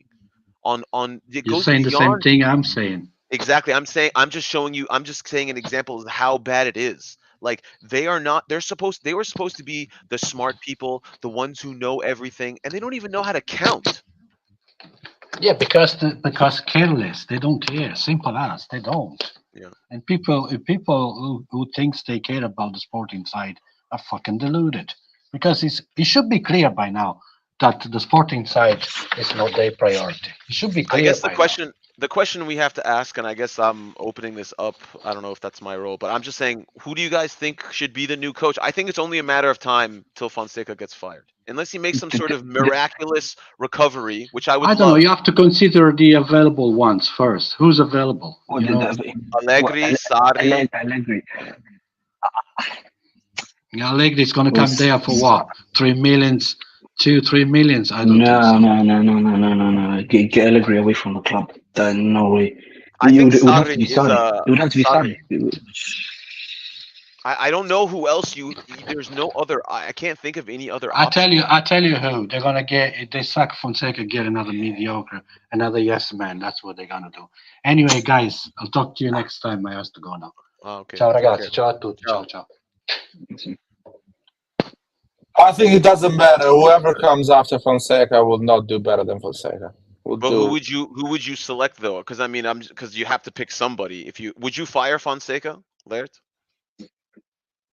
Yeah, I will fire him. Who would you? And I will get a We just sprang him in. I will get a coach. I will get a coach that plays 3 at the back. Okay, who? Yanni? Oh, It doesn't matter. Just a guy that plays 3 at the back. That is specialized at the 3 at the back. So I mean, is Allegri good at playing 3 at the back? Get Allegri. If no. I don't know, whoever is there that is as a main formation 3 at the back, get him. Or tell Fonseca to play 3 at the back. If Fonseca starts playing 3 at the back, he will start getting some results and win some games and be a more solid team. I think what's annoying is we could have had Kalulu play that hybrid right back, right center back, which is what Arsenal does, right? Arsenal does that where they use Ben White as City. their right back. Yeah, and City. I mean, a lot of teams do that. And so it's I don't think they had to select between a back 3 or a back 4. I personally prefer a back 4 myself. But I think that you didn't have to choose. You can cycle through between different shapes, and that's what makes Kalulu such a great option, is that he gives you the ability to cycle through from a back 3 to a back 4 within the same game. In our case, it's not about movement. It's about our midfield is shit at defending. So if you put 3 at the back, you will have that extra center back. They will behave like a defensive midfielder. Because you will have Gabbia in the middle. You will have Gabbia in the middle, Tomori on the right, and this guy Pavlovic on the left. Pavlovic has and Tomori been, I don't think Pavlovic but has these been two, that great. Tomori and Pavlovic will. Well, but these guys are always exposed, man, because the team is not balanced. The midfield is not doing their job. I agree. If these guys are 3 at the back, Gabbia, Tomori, and Pavlovic with Calabria on the right, or whoever is on the right, and Theo Hernandez on the left, the midfield does not need to be perfect at defending, because they will always be defended properly by the 3 center backs, and the 3 center backs will overcover each other, even though maybe Theo is too forward and he's not coming back. Even though maybe one of our midfielders is out of position, the 3 centre backs will always cover the space in the middle, and you will always concede less goals. And on a counter, you can always score goals because you have enough Do you think it's speed. would you want a more 3-5-2 or a 3-4-3? I will start with a 3-4-3. Yeah. Just to see how Leao performs. If Leao is not making a big difference, I will go 3-5-2. But still, 3-4-3 is a good option for us, in my opinion. I think. Go ahead, Abdi. I'm sorry. Yeah, for me, 3-4-3. So we keep the creativity of the wingers, because if in a 3-5-2, that means we sacrifice Pulisic and Leao, which I don't think is good for the team, because you need. Well, you can play. You can play a 3-5-2 with Pulisic as a 5th So, and more offensive midfielder that he can move around. He doesn't need to be locked on the right if you play 3-5-2. And Leao on the left. And I think I have to agree with Fahad. I don't think we have the players for three at the back with our midfielders in particular. Because I think about it, okay, let's say we play 3-4-3 or 3-5-2. I don't look at our midfield and think, yeah, that'll work. Like, you know, also, I have a lot more faith in Leao than I think most people do. I think he's one of the best in the world. So maybe that's, you know, Man, I- Pulisic is outshining him at this point. Like, Pulisic- Leao is, I don't even know. Leao, Pulisic gets room because of Leao. That's what I think. Yeah, but Pulisic, he takes his chances well, and he gets into the right positions. That's what I love about Pulisic. Pulisic gave the ball away so many times today. If you watched Pulisic's movement today, he was drifting into the midfield to actually help them out, to give them an option, because the midfield was dead today. I don't think Pulisic was playing. For me, he was amazing. It's not about, you know what it is? It's, to me, I look at it as, I don't think Fonseca has the ability, nor does he have any idea as to how to move the opposition. Look at, like, how many times did Liverpool just stand off the ball and watch us? That, to me, that was disgusting. That was disgusting. You know, they didn't even press us. If you look at it, they didn't press us. What they did was they just congested that midfield, and they let Fofana and Loftus-Cheek just roam around. And what ended up happening? Tomori and Pavlovic were playing with themselves, just pass. And another problem, the wingers don't bomb forward neither. They don't create an option. That's the problem. Because if you yeah, go ahead. That is playing into a team's hands. Because all they did is they're like, oh, they knew that all we were going to do is going to hit it to Leao. Like, Leao had to tried to do superhero stuff just to create offense. Remember that he went on this run where he dribbled through a million people. He collected it. He collected it from I look at it as, we shouldn't have to ask Leao to do that in order to generate offense. Like, why can't we pass things around and then just get it so that one of our wingers or an attack or somebody just gets a shot off? You know, like, pass it around and move it around and then boom, shot. We don't even do that. I think what happened was we ran out of options, and another problem that I see with the team is we try to play out of the back too much. We're trying to force something that we don't have. Now, for an example, if you watch Inter Milan, if the team congests the midfield, what do? Either Bastoni or Pavard, they will shoot a long ball to Thuram, to Lautaro, and they will pass it through to the midfield, and their wing backs will run in behind. They have a system, and if they decide to come ahead and press them, they will play through the middle. We don't have options. That's our problem. We have one play style, and that's to try to play through the middle, and we can't. We can't play, but I think Inter uses passing to make the other team get out of its shape, and they are constantly passing around. I looked at, Tomori and Pavlovic today. Yeah. Who would they pass to in front of them? There's no one. They were dying. Yeah, there's no press resistance in our midfield. There's no Benacer. There's no I'm a big Adli fan. I'm sorry. I think Adli. Yeah, I am as well. I'm sorry. I think he's awesome, and the stats. I'm sorry, Laert. I don't want to give you an aneurysm. But to me, I look at it as, we don't have anybody who knows how to pick out a pass. Ruben should be paired with some passers, and then he can be like, he's such a specific tool, and I don't know, man. I'm sorry. Go ahead, Abdi. Look, for me,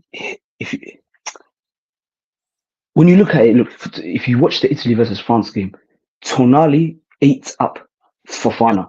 From then on is when I knew Fofana he's dead to me at the moment.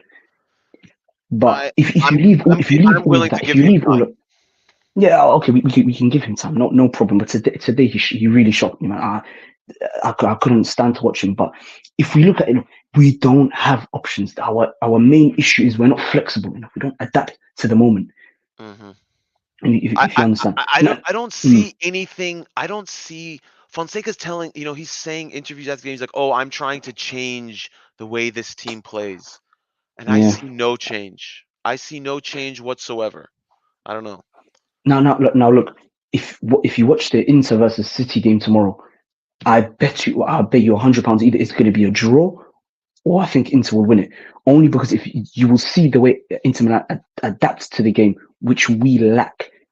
If City decide to press them, they will have a solution. If they decide to lay off, they will have a solution. That is what we lack the most. We don't adapt to the situation. But I agree, but I think that requires us to. It requires you to have a consistent idea and a consistent there's no philosophy. I Philosophy, don't see the yeah, philosophy of philosophy. Fonseca. Like, if you had to ask what is the philosophy, what would you say? I don't know what it is. And I don't think even Fonseca's not even doing the things that he did with Lille. I mean, he's not. Yes, Rahul. I'm sorry, Rahul. We're apparently we're the ones that keeping Lair away from talking. So I don't think so. I think he might be. He Yeah. might have stepped. I think he might have stepped away. No. Oh, or he's just being No, kind. Okay, you're being kind. I've said what I had to say. There's not a lot to say. I honestly think the only way for us to save the season is to play 3 at the back. To save the season, I mean, the season is 38 games in the Serie A. We still have time. Well, if you keep this formation, you're gonna lose more games, and you struggle to go top 4. That's and derby. We're not winning the derby. Maybe we draw it by accident. Let's say we do a 2-2 or 1-1 or 0-0. We're not winning the derby, so we're getting 1 point. I think and that means that we're gonna go 6 points in 5 games. I mean, I think it looks like they're going to lose. I mean, though the thing is, though, Inter doesn't look like the Inter of last year. I think They don't. and I think what's terrible is, I think we're not going against City. There's not a PSG in Serie A. So looking at, when people talk about the gap between us and Inter, it's not about money. I think even if Todd Bowley owned us and he had the same ideas that Jerry has, we'd have the same problems. And I think that's what I focus on, the way I look at it. Like, I'm not looking forward. This is like probably the first time in a long time I haven't looked forward to a derby. I just think we're going to lose, and I hate that feeling. Nah. It doesn't matter if we lose or we draw. Let's say we draw. It's still a loss in the bigger scheme of the season, because that means 5 games. You got wrong, basically 4 of them. I mean, I'll take a draw, man. Usually, I'll take a draw over a loss. Yeah, I'll take a draw over a loss. Well, but let's say a draw is a good result. Still, 5 games, you lost basically 4 of them with draws and losses. Usually, a team that challenges for the league loses between draw and loss. It gets like 8 or 9 games. We're not challenging for the league. We should be, but we're not. So we're not gonna try. Yeah, we got 50% of our chances. So top 4, usually you fuck up. You fuck up 15 games, 12, 15 games during the season. You already fucked it up a third of it. So that is your season is at risk. That's why I'm concerned. We need to change and go 3 at the back. 3 at the back will allow us, our midfielders, to just attack. They don't need to defend too much. And our midfielders attacking are better than defending. That's why we have such a massive issue in midfield. It's because our midfielders are not good at defending, are recovering the ball quick. When you have 3 defenders, you will recover the ball with the defenders pretty quick. And you can go on a counter quickly. I think even if we had a back 3, I think the problems and the lack of organization are still there. And I think that it would just be a temporary Band-Aid. I think there are much larger problems. I think there are too many people, Boban and Sarri, who are both openly saying you should be playing a 4-3-3. There's too much coming out from Fonseca at once, but I think. Well, I'm sorry. We have larger problems. The larger problems we have, we're not going to solve them in September. We're going to solve them next season, at the end of next season, when the Mercato starts. So what I'm saying, the only thing you need to solve is to build a team that is hard to beat. If you have a team that is hard to beat, you will get a lot of points. Your self-esteem will go high, and you will from there you can build something. You can build a system that can bring you to the end of the season to finish top 4 and maybe have a good Well, run in Champions League, here's my because you will question be for you. hard to beat, and you have players that with individual brilliance can win you the games, like Leao, Theo, I think and So all here's the my question strikers for we you. have. Do you think that I don't know if you I don't know if you were here for that. When Fonseca did his little drama with Theo and Leao, did you think that was the right move? I didn't follow the drama because I don't follow a lot Milan. I'm really disappointed with the ownership. So Okay. what? so I don't know Alright. what Nah. exactly the drama was. He dropped They them. came back He from the dropped them national against team yeah. He dropped them against before the Lazio. national, but Yeah, after the national team or before? Just before. after, yeah. Yeah, just before Before, we left. So we played Lazio, and he yeah. started. He dropped Theo, and he put Terracciano, and then he dropped Leao, put Pulisic there, and started with Chukwueze. So I think Fonseca has destroyed the team spirit already by going Look, this way. I think what we can look. I think a lot will depend on this derby coming up this Sunday, because for me, what I saw today was that Pioli was unable to beat Liverpool. Now I know we were new to the Champions League back then, but that was the Scudetto winning team, if you remember, and we came bottom of that group. And No, that was not the the Scudetto same winning thing with team. it was the Scudetto winning Yeah, season. we I remember. yeah. Well, we It was with hadn't won the Macias and league all at of that them. We point. lost. But we had Oh, not okay, won okay. the league at that point. We won the No, of league course, yeah, 8 months it was the start after. of the That season. was the Scudetto winning team. That was the start of the But what season. I'm So saying is these guys don't we know. struggle. I mean, But we struggle to in be the same fair, there was But a aspect. lot of bad that was referee decisions in But that group. by the way, that was a Liverpool that was making 99 points, and that was a different beast. That was We not the don't know what Liverpool we this faced Liverpool today. team is. We don't know what this No, Liverpool team It's is. not It Liverpool, good. might be It's they were not amazing. title good. It's not challengers good. last season. No, it's Maybe not They good. were. listen. It's Maybe not they're good. amazing. Okay, maybe. Who knows? No, they're not. Okay, Actually, fine. You they're know, not amazing. I don't think Oh, they they're lost even a today, game good. I against said this is not a Nottingham. team. Okay, fine.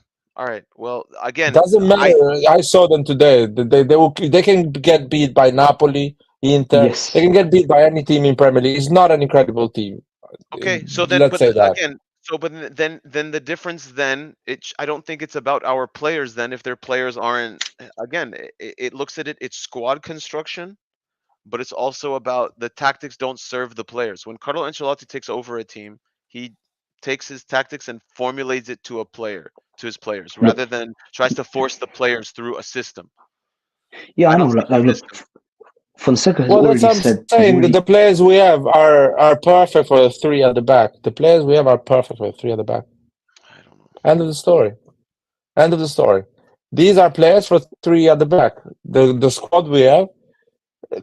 Calabria is a defender that if he has three center backs will defend better, because if he gets past, there is Tomori, Gabbia, and Pavlovic defending in the center. Theo likes to push and run forward.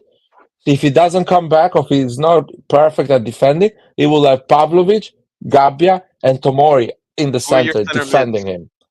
Who are your center mids? Well, these are my center mids are Fofana and Reinders, for example. If And your let's say 3-4-3. they What? no 3-4-3. Let's say Fofana and Reinders are not incredible at defending. They are making mistakes at positioning themselves. You will still have one of the center backs that will read the game, be always free, because every team plays one striker or maximum two strikers. So one of the center backs will always be free, read the game behind these two center mid, and position himself in a way to cover those mistakes. That's why three at the back is important. And these guys will understand that even they're not defending, they will start focusing more on the offensive side. And their output will be better on the offensive side, because they will allow to leave some space on the behind, because Gabbia, Tomori, or Pablo will cover that space. I just That's wonder if what the we. three at the I back will wonder if we change a would be lot. outnumbered. I just worry that we would be outnumbered in the midfield, and that even with that extra defender, You we would you can concede. We would you concede cannot so be much you cannot possession. be I think we you could cannot be be. outnumbered. How? Yeah, in the middle is what I'm saying. In their build up, we would sit back too much by having that back three. So I We're actually not gonna sit back. I have to go. I'm sorry, guys. I have to go. It's always a pleasure. Laert, it's very nice to Yeah. meet you. Uh, Abdi, very nice. Same here. Everyone, take care.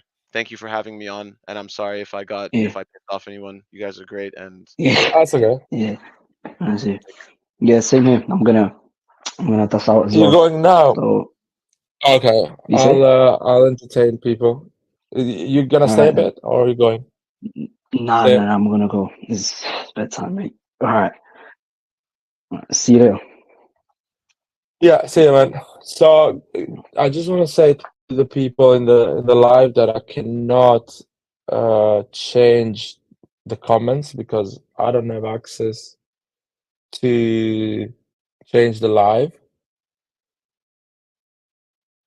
But I'm gonna talk about my opinion about the three at the back. So three at the back, I think will be a big change because the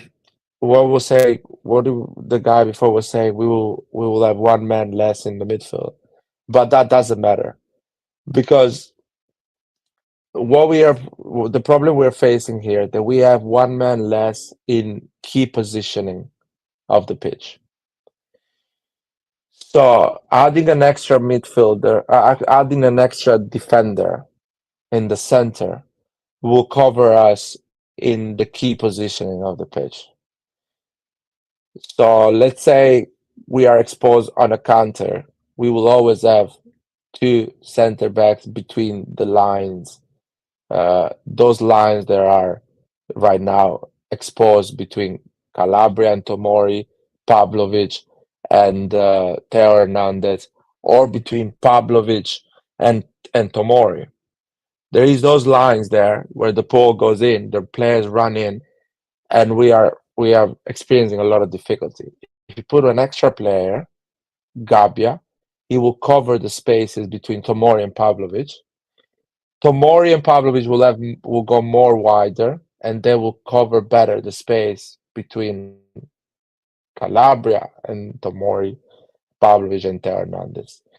So, okay, we will have one man less in the midfield, but it doesn't matter for us because even with right now having three midfielders, so 3-3, for example, against Liverpool, our midfielders are so lost in the pitch. Our position always has an extra midfielder anyway. What is gonna happen with putting Gabbia or Chow as an extra defender? This player, the center back, especially the one in the middle, will always be free.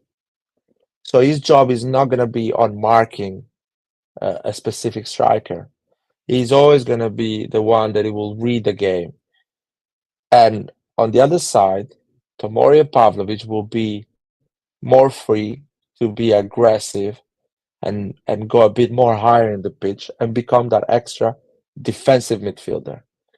Now, the good thing about a center back at the three is that it will behave like a defensive midfielder, but it will have an advantage that a regular defensive midfielder does not have.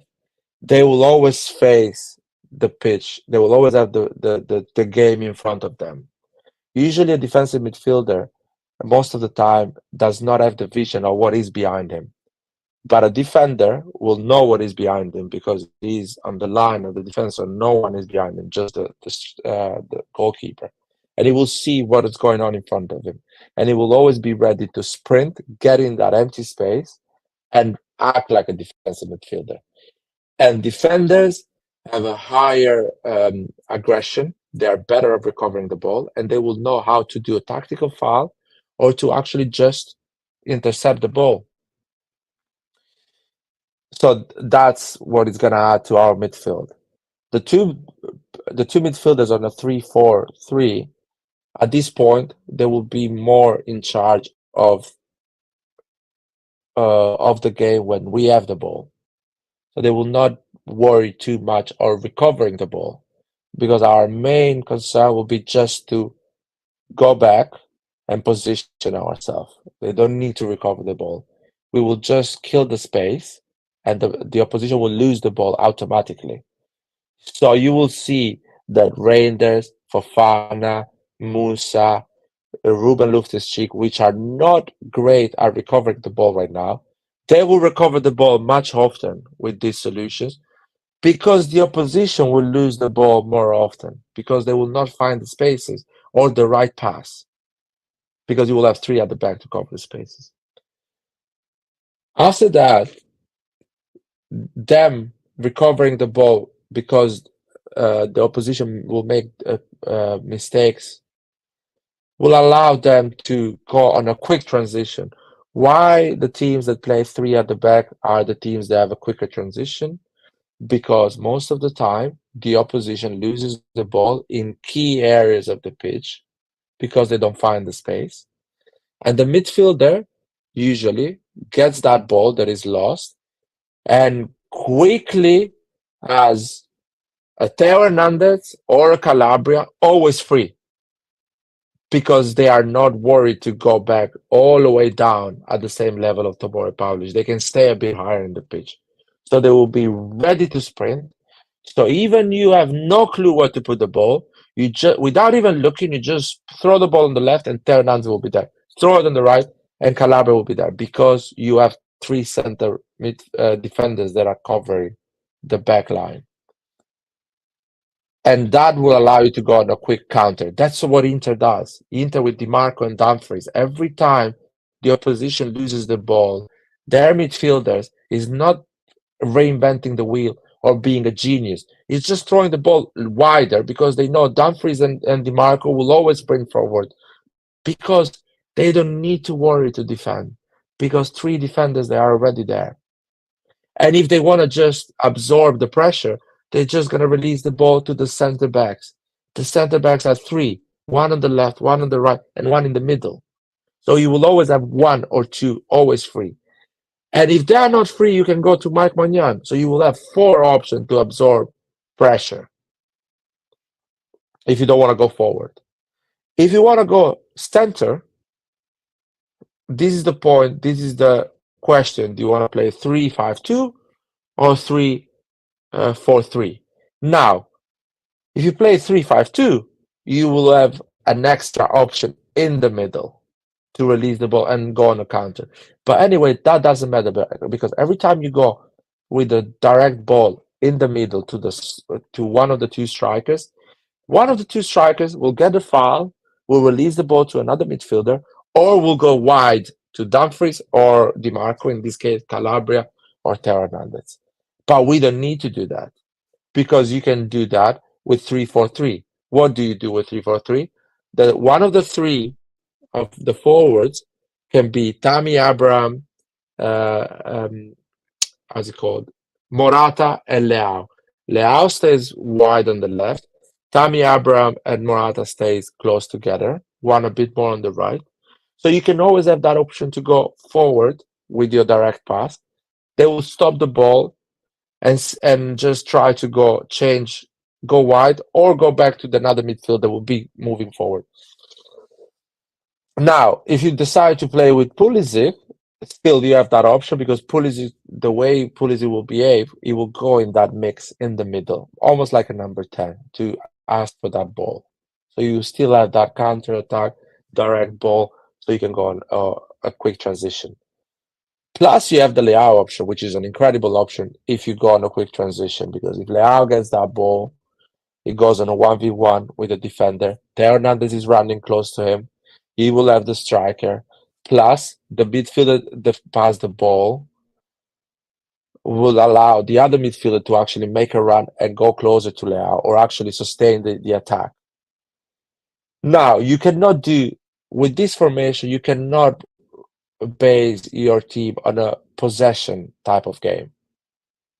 You need to base your team on a quick transition, which is something easy to learn, is mechanical. In few, or let's say few weeks, maybe months, you can get better at that, because the only thing you need to do is not even, you don't even need to look where is your player. You just need to throw the ball on the area the player is supposed to be.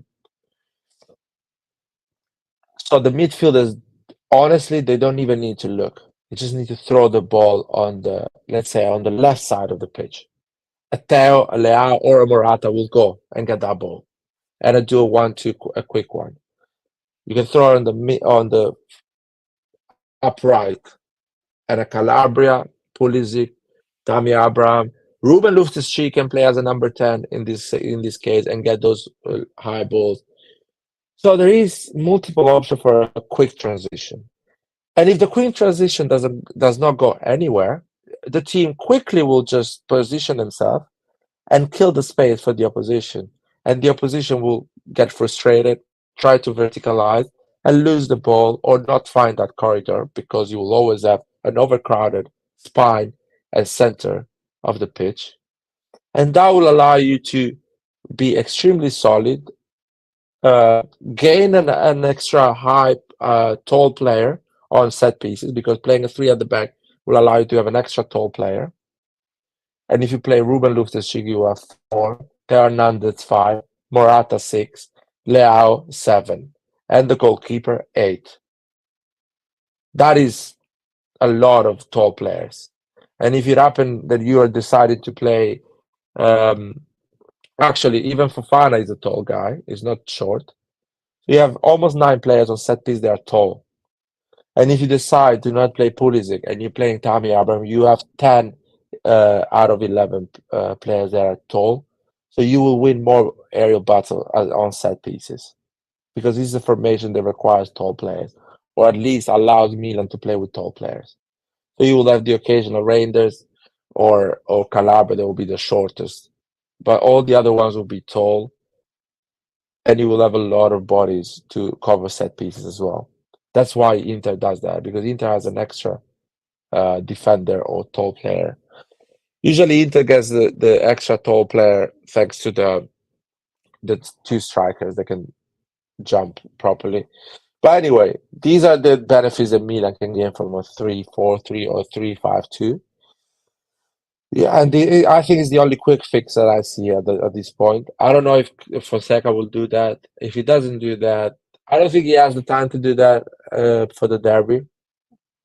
Probably will lose the derby anyway, even if he does a 3-4-3 or 3-5-2, because he will require a few weeks to adjust. That's why I say the best option will be to fire Fonseca and put a guy that is done the 3-4-3 or 3-5-2 endless amount of time, because he will know in the next 3 weeks what to do to explain that formation, or at least to understand what are the weak spots to learn quickly and move forward. When we were in a crisis, the year that we played the semi-final of Champions League, we went 3 at the back and we won a lot of games. Actually, that was the thing that saved us, the 3 at the back, because we were conceding goals right and left. We had an issue with the goalkeeper. Our midfield was not in a good place. We're not filtering properly the defense. And Pioli decided to go 3 at the back. The first game we went 3 at the back was the derby, and we lost 1-0. And that was a good result, because we were losing 3-4-0 against a near team. But after that, we stayed on that formation, 3 at the back, and we started winning games, getting a lot of points, and allow us to beat Tottenham and go against Napoli. Against Napoli, we came back at the 4 at the back, but we were parking the bus, so it didn't matter. When you play 4 at the back and you decide to park the bus, especially when you play 4 at the back with midfielders that are good at recovering the ball, it's pretty good. Tonali, Benacer, and Krunic were good at recovering the ball. But now we don't have those midfielders. We don't have midfielders that are good at recovering the ball, so you need to go 3 at the back. Plus, you have defenders that are good at 3 at the back. They are perfect. You have defenders that are decent with the ball, decent pace, they are tall, and you have a lot of center backs. So is a no-brainer. And three at the back can be played by Theo as well. Theo can be one of the three at the back. And somebody else can do the left wing. I don't know what to say more.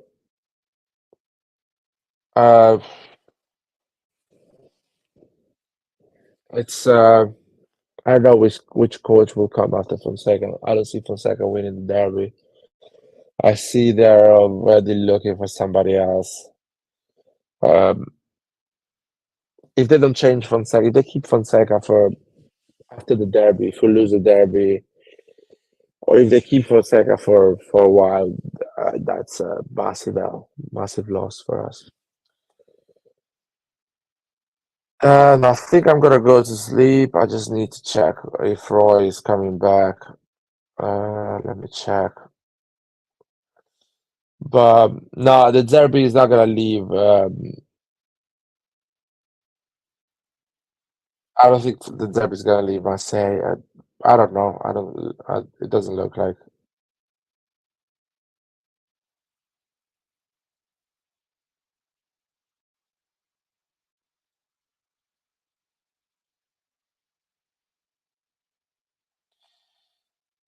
Anyway, no, Ibra is not gonna go. Ibra, he says I'm the boss. So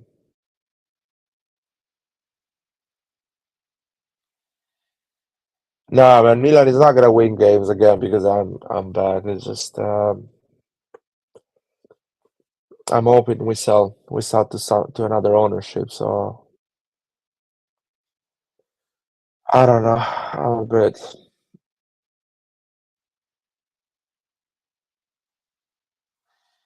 Well, the derby has 3 years contract. I don't think contract matter. It's just we don't look like a club that will appeal the derby. I don't think the ideas are clear.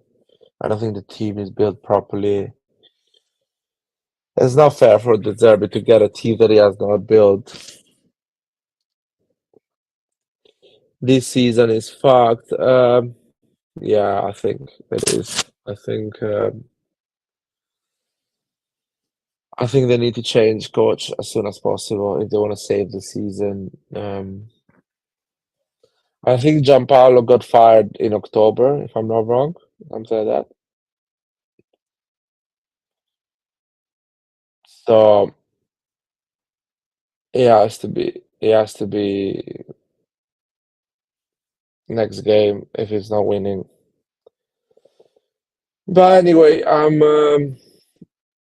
gonna leave. What Boba was saying, man? Joel, tell us, man, because I don't have the Italian Sky. Uh, yes, we won just one game and we drew one, I think. Actually, maybe we drew 2 games. Let me see. Oh yeah, in Serie A we have 5 points. We have 5 points. 3. Wait a minute.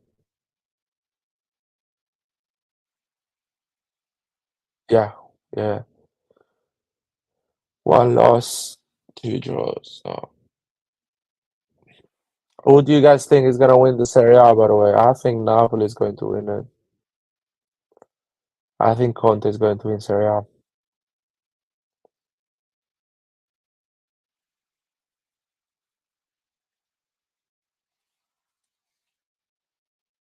Oh, Kim, I was in Barcelona last week.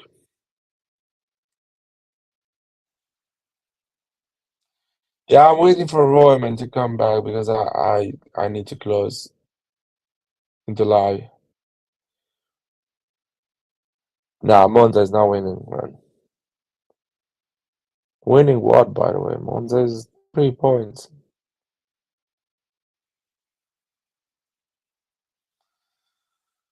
I think Napoli is going to win Serie A.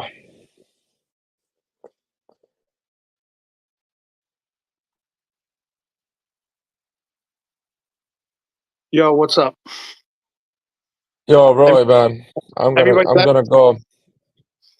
Huh? Like, I heard what you said the last thing. I think I have them second, but I might change my mind. What do you mean? Napoli. Oh no, man. Napoli is. I mean, Conte, man. Conte is gonna win it. And no Europe. Conte's a better Conte coach than plus Inzaghi. no Europe. He's gonna win it. The first game was a bit of a weird one. I think it was an accident. Like, Dude, I have you think seen Conte's them? gonna win it. And Have you watched no, I them? haven't seen them play, but no. I've watched them, bro. They play with crazy intensity. Crazy amount of intensity. Yeah, Napoli's gonna win. And Napoli has a good team, and I think Conte, even when things will get ugly, Conte will win because he knows how to win ugly as well.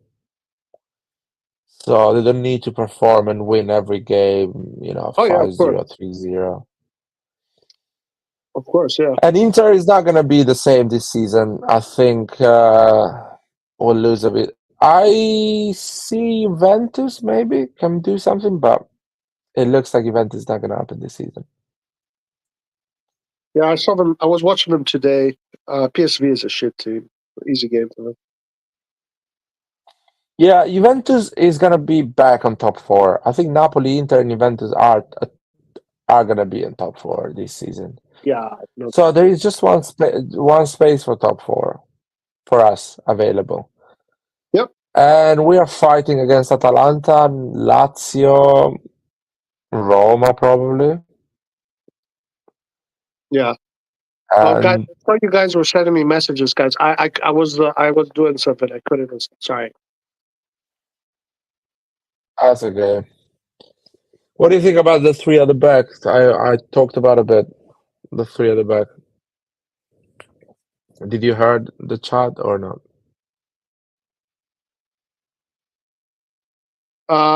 For me, it should be 3-5-2 because not only I think we need three at the back, but we need three in the middle also. And up top, we don't need Yeah, fucking opinion wingers. Leao, a second striker that goes wide, and Morata or whatever. And just clog up the midfield and play humble. Don't be Barcelona. You're not Barcelona. You're not it. Just be humble. Play humble football. Play united football. Sacrifice for each other. Clog up the midfield and counterattack with the wing backs and Leao. Easy.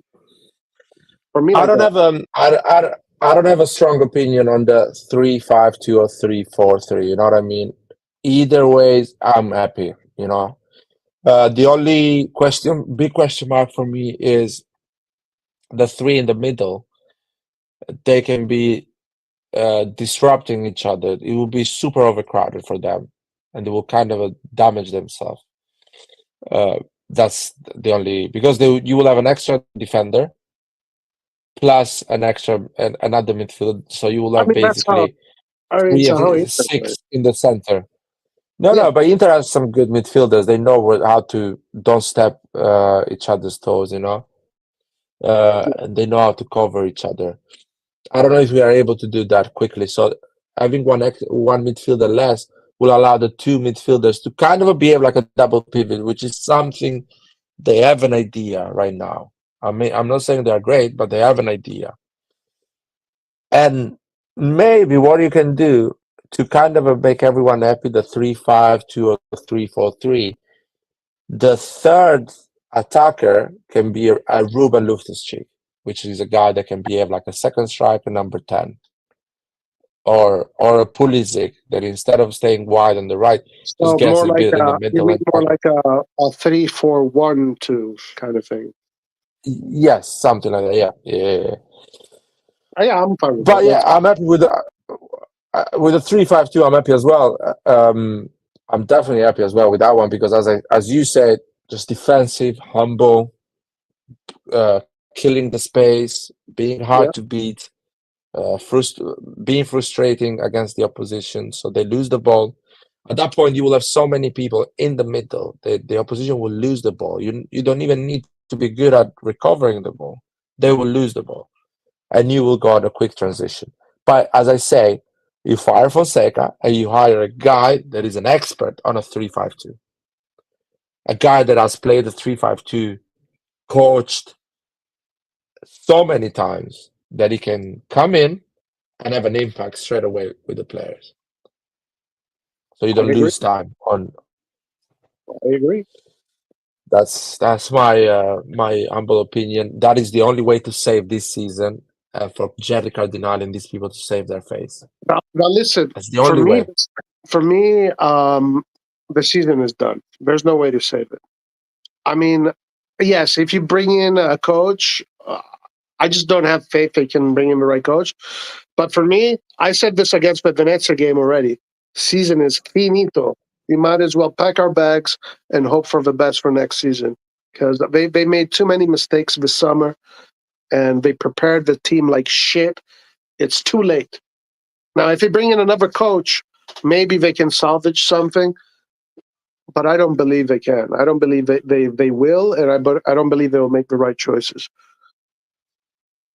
Last year, the season finished by game day 5 when Inter kicked our ass. This year, the season finished by game day 1. So things are improving in one way or the other. Things are improving in one direction or the other.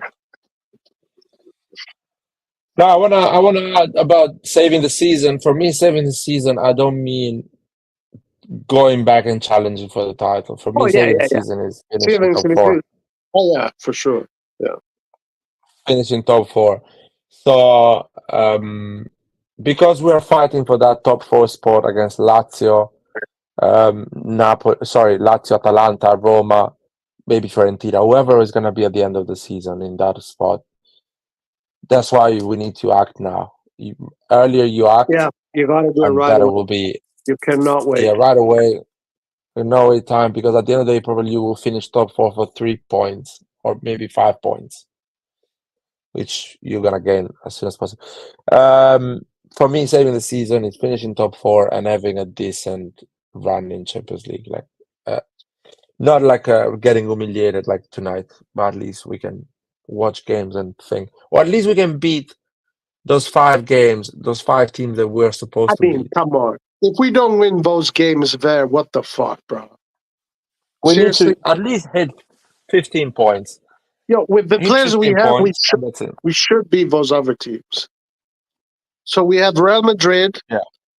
And which big teams we have? Okay, Liverpool, we played. We're not playing them again. We have Real Liverpool, Madrid. Real Madrid, and Leverkusen. Right, not bad. Come on. The other teams should be wins or should be points. Yeah, that's why I with did my count. Should be 15 even points. with Gianpaolo, there should be points. I should be points. Anyway, I'm going to sleep. All right, It was a lads. nice chat. Wait, before you go, so what happened after I left? Did you guys go to war? Nah, man, I said my opinion. People are giving too much credit to the players we have. Our players are not that good like people think. That's why it's not gonna happen. People think these players are gonna be good now, man. It's gonna take another. We need another Maldini era. We need another guy that rebuilds it again, that reevaluates these players. We need another coach that gives a bit of a, repaint these old cars and sell them. That's what we need. That's what Pioli did at the end of the day. Got some average player to perform well, and we managed to sell them or to build on top of them. Now we need again a Maldini or sporting directors that will rebuild the team, sell the garbage. I hope the Get rid rumors of the of the garbage. Saudis at Maldini is real. I really do. Even though it's Walt Disney, it's a fantasy, but I hope it's real. I hope as well, but who knows? Yeah. We will see, man. We'll see. All right, lads. So thank you for gracing us with your presence again. I know that it's not in great conditions like the good old days 2 years ago, but yeah, we need more Kratos. We need more Kratos. I don't know, man. Let's see if I have energy to do that. We need more Kratos. Are you watching the game against the Derby? Are you watching the Derby? I'm watching with my brother, probably. Oh my lord! Well, hopefully It's you gonna can. be Are you horrible. gonna be in the post match? Join the post match. Yeah. I'll try. I will try. What time is the derby? Is it All right, Sunday night Clint, or? always Clint, bro. We're done over here, my man. Yeah, We're We're yeah. done, Clint. You guys are good. I just got home. I turned on my computer. Now I was we're, just we're seeing something on YouTube, and I thought you guys would start. But yeah, you guys are good. I ain't yeah. got The nothing to say credits are anyways. running, Clint. Huh? The credits are running. Oh, it's just the Any credits. quick thing Clint, you want to say? Any quick thing you want to say? Or No. I was just listening. I didn't even know the credits were running. You guys are good. I was just actually testing this new. The reason why I even opened it, like it made me download the StreamYard app. Now I was never using that to begin with. okay. So, Well, I okay. try to Let's see do how the this app works. before we close. Larry, before we close, Clint is here, so let's just do this. Predictions for the next game. What against Inter? Mm-hmm. yeah. I say 4-1 No, For for Milan? for who? for Inter. Damn. Yeah, I say 4-1. This is not gonna be a 1-0 or even a 2-0 game. I think we're gonna. I think I I can see Fonseca. He's gonna be persistent with this silly formation, and we're just gonna suffer, man. I think 4-1. It's gonna be similar to what happened when we played in the rain. It's exactly what's gonna happen because the morale is not strong right now. That's one thing. It's the way we lost to Liverpool at home. I don't think Milan even right now has the mental capacity to overcome those type of challenges, anyways. So Okay. yeah, that's how I look at it. It's going to be really tough. Damn. That's why the Venezia game to me should not have been is not a metric on anything. No. That was Okay. just Was someone using that as a metric or something? I'm pretty sure a lot of people probably come. I Say don't know. names. I Say haven't. names. No. I can't even say names because I haven't been really too present even in group chats at all to even Oh, know. okay. But Okay. I was just reading comments online. Like no, people told me after the Venezia victory, like oh Milan is cooking. I'm seeing all this nonsense. I'm okay. You guys probably don't follow the team because any real supporter like Milan supporter know the Venezia game doesn't tell you nothing except and if we'd have lost, it would have still been worse regardless, right? It just shows you the team is not fixed. So, yeah, the team is not fixed, and you're going against Inter. That right now, Inter kind of started strong. Let's not get it twisted. Bro, we're just gonna get it. I don't even want to picture the Are game. they? All right. Okay. Okay. Yeah. All right. Let's go, Larry. And then I want to ask you guys a question about that. What do you think? I think we're gonna draw. I think I'll see at a 1-1 or 2-2. I think we're not losing the derby. Lad, please, you gotta give bases. Like, Okay. Why? based Why, on bro? what? I think the team has how can I say it? They've touched the bottom, so they kind of want to save their face. So they will be really conservative. They will be really defensive, and Inter will kind of underestimate us as well a bit. I feel like Inter will be like easy. They will feel easy for them, so they will not come with the same anger, aggressiveness they usually come. So I don't know. I see it. I see it a draw, 1-1, 2-2, something like that. A lot of space.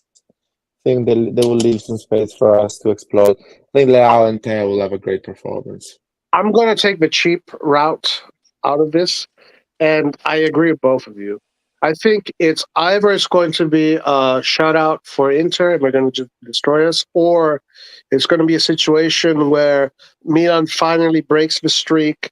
There's some pride. Maybe Inter loses. They don't take the game that seriously, and we can get something out of it. I don't know which one it is, bro. I can't tell you which one it is. But sooner or later, we're going to win a derby. Like, there's no way these guys are going to keep on winning and win. I mean, if you win another derby, what is it, 8 in a row? No, it was 6. So this So was 7 in a 8-1. This is row? gonna be 7. This is gonna be a 7 in a row if it Mamma mia, happens. ragazzi. So, I mean, sooner or later, that all streaks are meant to be broken. Sooner or later, that shit is going to be broken. Yeah, I think Inter will kind of underestimate us. I don't see them. Because the only positive in this is like if, like you said, if they do a draw, even if they do a draw against Inter, that's gonna that can set us on a good path. Sort of. If we want to speculate on that, yeah. it will. It definitely will. Like, okay, this was probably the toughest team in the league. Period. We're able to do this. Like, there's no reason we should keep that same momentum going forward. But I think these two games that's what we said anyways, right? That Fonseca's job, I personally feel like it'll be, I said I'll give him until December. I feel like he would have been evaluated around December. I said the Inter game will let us know if he's going to get fired or not. And the Liverpool, he lost this, like he's also in deep shit. Because if he lose back-to-back, I think he's going to be in the red zone completely. There's not going to be like, oh, we're going to stick to him. Because any other new big defeat is just, it's just going to accelerate his dismissal.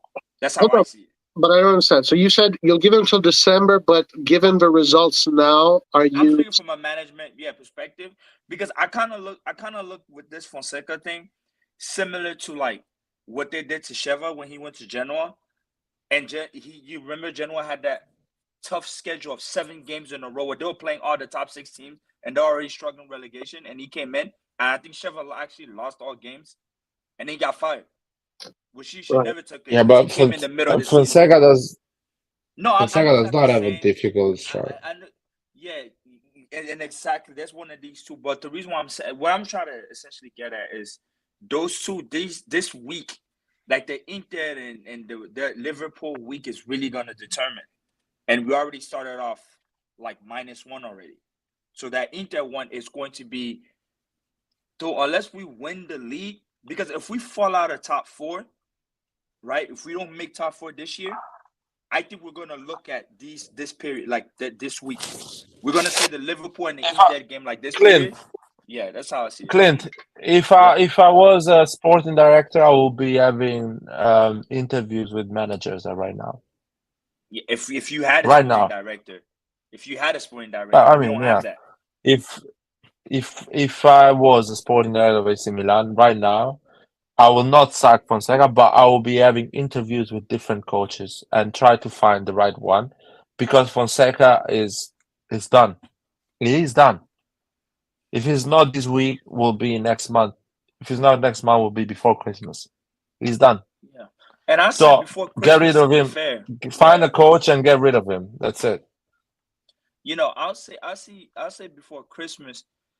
I said to be fair. It's like, as much as like some other coaches I don't like, but I think there were more. I just think everybody, this is like a curveball literally for anybody, no matter what side you were on. If you're anti-Jetty or Jetty, like this was a curveball. Like the Fonseca call, it caught people by surprise out of nowhere. Because if that was like, I don't know, man. Some people were saying that this summer, some people were saying that the decision makes sense. I don't know. I never did. I don't know. To me, not you, man. Not you. There is. Yeah, I know. But it could have never made sense when this dude already played in the league. Right? He was already in the league. And watch this. So now you lose against, you almost lost. You couldn't even get points against City Chi coaches first. Like the Arne Slot dude comes from the Netherlands. You can't beat him in your own home soil. So what tactics are you developing even to begin with? So I think the mental fortitude, because I think coaches is also just not the formation piece, man. It's just like, it's that mental fortitude that you empower your players. I don't think Fonseca empowered these guys. I don't even think they take him serious. And you can just see all of that bullshit. And you can see, like, you play the game scared. You play the game scared, and it's like, it's embarrassing. It's, I don't know. It's like, that's the reason I like some coaches. They build from what was previously there, and then they build on top of that. Because if you want to change this entire thing, then you got to make sure about what you're doing. But it's an embarrassment for management and everybody. It's sad. Honestly, if I was the DS, by the way Fonseca managed Mike Maignan tonight, I would fire Fonseca tonight in the locker room in front of everybody. That's what I would have done. Right.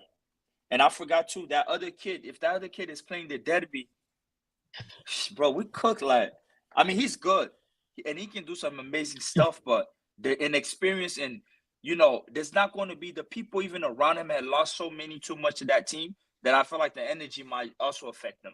Or he can beat the odds and step up and probably be your new Donnarumma. Who knows? But he's up for a test. He just came at the. Yeah, he's going to be This up is for sink or test. swim. Sure. This is literally sink or swim. But hey, it's not going to be his fault. I don't think nobody's going to. Yeah, Oh my nobody's God. going to blame It's him. just like, bro, he's a 19-year-old. His first professional game with Milan is in fucking Champions League. If people are blaming him, then they're bootleg Milan fans. So whatever. Tomorrow, Inter Man City. Do you think that can affect the game? Yeah, for sure. For sure. But at this point, somebody brought a good point. Even if they rest their top, let's say they play all their players. Even if Inter put their second squad out, bro, it's going to be a problem for us. Like in the form we're in. Let's say their players like let's say Lautaro doesn't play. Let's say Barella doesn't play. Let's say Akan doesn't play. You still think like Inter can damage? They're going to damage us big time. That's what I'm trying to. No, they will play. The thing is that it will take a lot of mental energy. The game, you will be tired anyway, and you will not perform because you will be playing. They will play, man. Inter is not going to change 3-4 players in the derby. The best team that is going to play against City, and the best team will play against Milan. Just they will be more. They will underestimate us, man. They will say, well, these guys are in a shit place right now. Just do a normal game, we'll beat them 1-0, 2-0. And here there is an opportunity for us to get a point, to make a point. Them underestimating us. Because it's human. Me as a player, let's say I'm an Inter player, I'm having a really tough schedule, playing every 3 days. I'll be like, you know what? I can slack a bit against Inter, against Milan, because we beat them every fucking time. They're in a shit place right now. The fans are not gonna be so obsessed for this derby.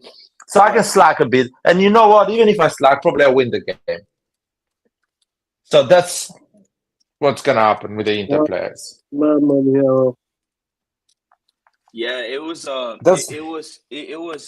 Yeah, I mean that it's for me. It's you had people like like De Zerbi for me. That would have been the perfect opportunity for him to step up. Also, for him to go to the next level with this team. Like I think he was for me. He was the ideal candidate. Yeah, I know he takes a lot of goals, but you also need to understand the culture when you're coaching in these spaces, man. It's just not your tactics or come in. It's just with Fonseca, but I don't see nothing. Like you haven't even fixed, so you can't even adjust, bro. Like you should have been at the Primavera and let them do all these errors if that's the type of coach you are, because the same way we're getting scored, it's the same things they're saying. I don't know even, and it's just, bro, I'm going to tell y'all this, and I'm going to leave y'all with this. The thing that hurts me the most, and I wasn't even speaking on the transfers, if you pay attention, in any of the chats. Like, I didn't really care, but, like, bro, this Emerson Real purchase, like, somebody's going to have to explain this to me, bro. Because I look at the player. I don't know, man. I look at the player, the way he carries the ball, his shape, his form. There's nothing convincing, bro. It's like when he is at his guy feet. Fonseca wanted. Bro, when the sit is at his feet, I feel like he's about to lose the fucking ball. And maybe there's something I know on TV that they're not seeing, I don't know, on the training ground or face-to-face. It may be, I'm just a random dude in the States. So but bro. I know why they sold. I know why they sold Kalulu. They sold Kalulu to get the 50 million cash to buy Fofana. And Emerson Royale, they got him, of course, on a 20 million, but they pay him 5 million a year. Like they're paying Tottenham 5 million a year for 4 years. Hold on, right? Is it they're doing amortization? Hold on, they didn't pay Kalulu 15 million. Right? They paid Kalulu 3 million. No. What do you mean? He's on loan. Juventus didn't pay. Yeah, they just got him on loan for like 3 million. That's it. Loan, 3 million. So he's coming. If they decide to buy him, then they're going to pay him the rest. So it's not even an obligation; it's an option. Yeah, it's an option. It's not obligation. I don't know that. I don't know that for it's sure. option. It's not obligation to buy. Yeah, it's an option. It's not obligation. It's a buy. Jesus Christ, we are a circus. It is. It's like, We are a bruh, circus. it's like, but that's the American way. Listen, I mentioned this before. It's somewhere down the road, this would have been a good strategy on the outside of the football. What? No. On the outside of the football, like the marketing piece. But like from a football perspective, bro, they lost the plot like a long time ago because as far as like the years go by or like the days go, time goes by, you start realizing it's like one blunder after the other big blunder and big blunder because you sit there. It's like, explain to me how you go and you purchase Emerson Royale for 20+ million and he doesn't start a Champions League game. Or you're gonna tell what he's not match fit and all that. It's like, bro, yeah, that was a donation. It's a tax write-off they did to Tottenham. I feel like literally a tax write-off. Like it's literally like a freaking donation, like, oh, here, charity. The dude's not It is really annoying. The guy is so garbage, and we just bought it. Like this dude doesn't even start. He doesn't even start in one of the worst Brazil teams ever. And I'm not saying this to exaggerate. This is one of the worst version of Brazil. You don't even start. You can't even get a start in the lineup. He's not even on the bench. Bro. He's not even in the bench of the Brazil team. He's so bad. Maybe I'm wrong. Maybe I'm wrong. I want to be wrong. Maybe I'm wrong. Maybe I'm away throughout the season. No, man, you cannot be wrong. I've seen him. I've seen him play so many times for Tottenham. Not wrong. I told everyone, dude. You know what? I don't want to speak anymore because I'm getting mean. I'm becoming mean. All right, let's save it for the derby, guys. Let's save it for the derby. Hopefully, we can take a nice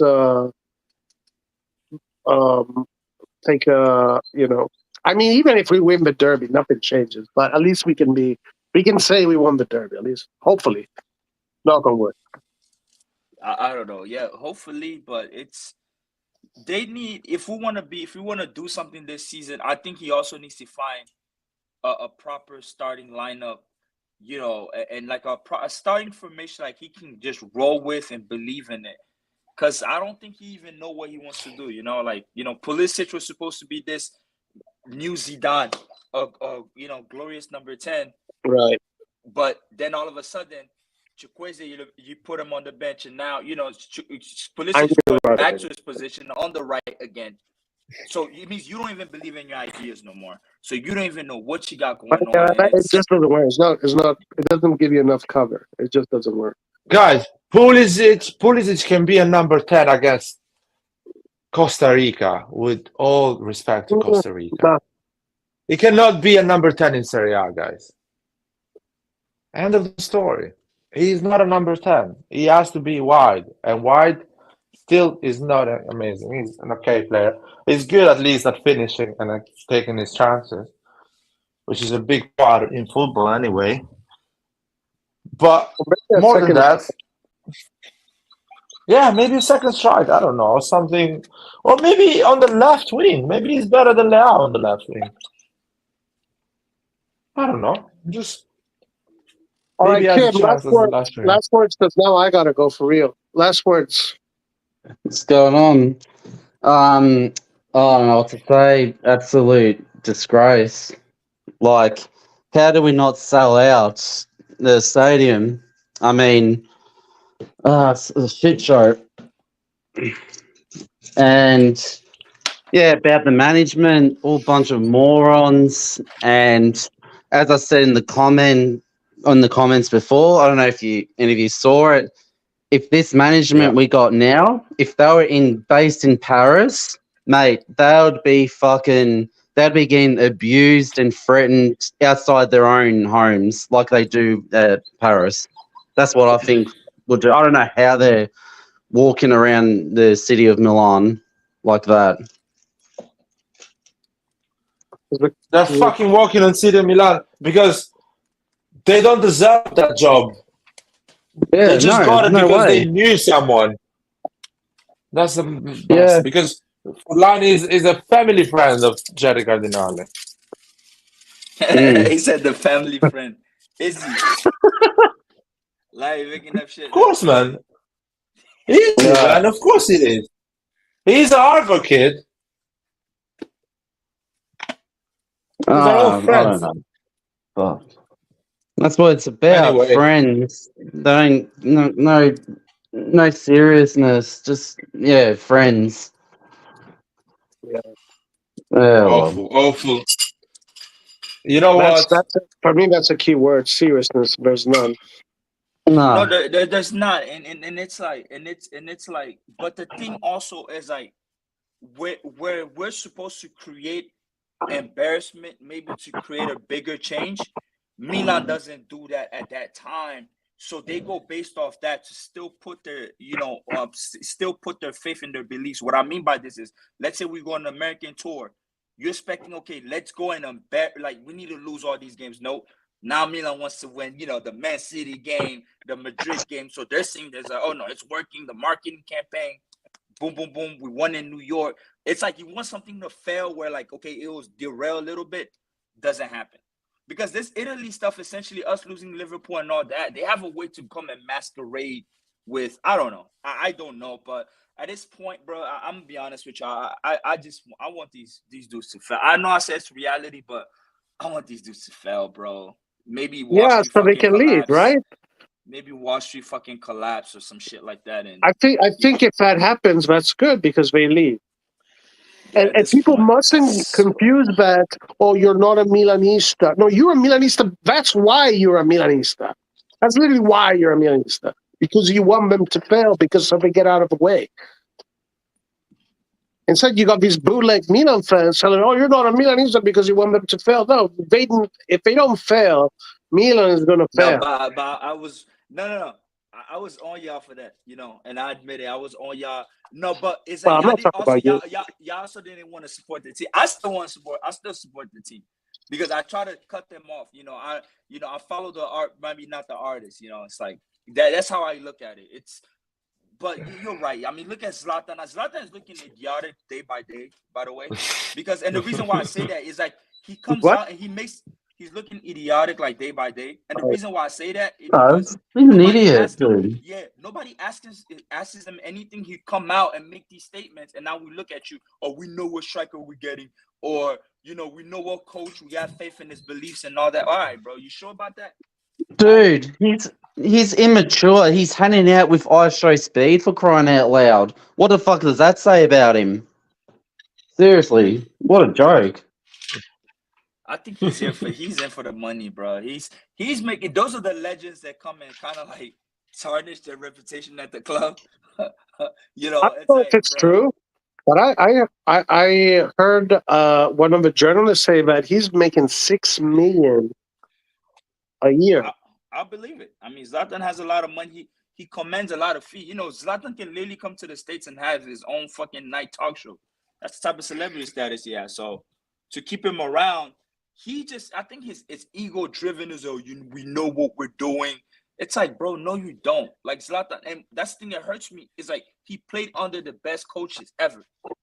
He needs to explain to us how he think the Fonseca pick was good and how they followed through with how they followed through with Emerson Royale. He was there. Clint, I explained it to you, man. Why he thinks that Fonseca is a good coach. I explained it to all Milan fans. Because the good coaches don't want to work for AC Milan. They are forced to go on these garbage coaches. People don't want to admit that. But every time I turn on the TV, Sedov talks shit about the ownership of Milan. Boban talks shit about the ownership. Costa Curta. How's it called? Yeah. The other one, Ambrosini. Everyone talks shit about the ownership of Milan. Sacchi, because they've done dirt to Maldini. And no one wants to work for Milan in Italy. Only and outside people Italy do. Yes, people that want it. That's why he's telling you that Fonseca is the good coach, because Conte told no to him.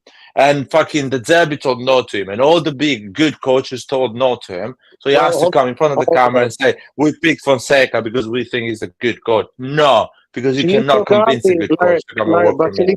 Filippo Galli yesterday said that what's his name, wanted to work with him. De Zerbi.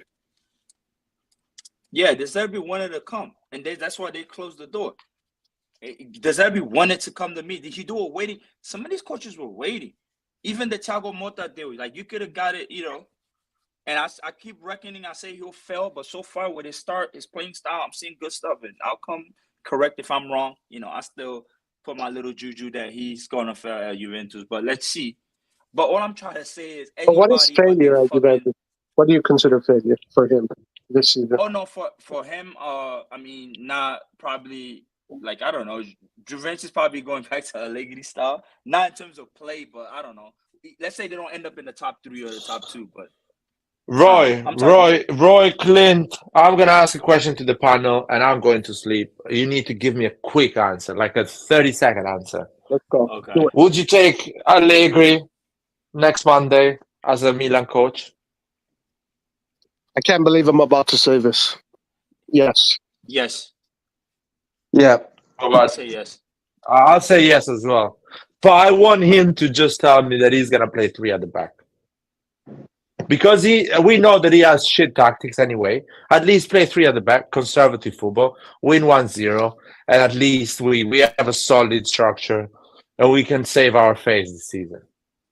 But yeah, I say yes as well. We all agreed on Allegri, and that says a lot about our situation right now. If we agree on Allegri. Between Sarri or Allegri, who would you take?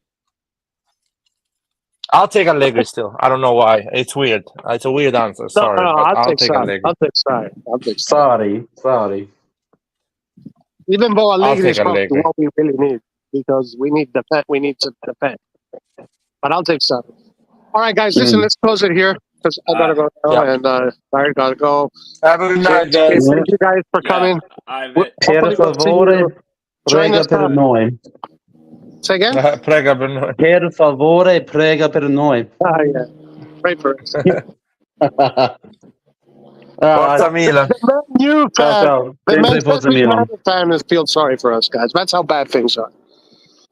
They're really bad, man. All right. Good night, everybody. Everybody, thank you very much. See you next time. Ciao.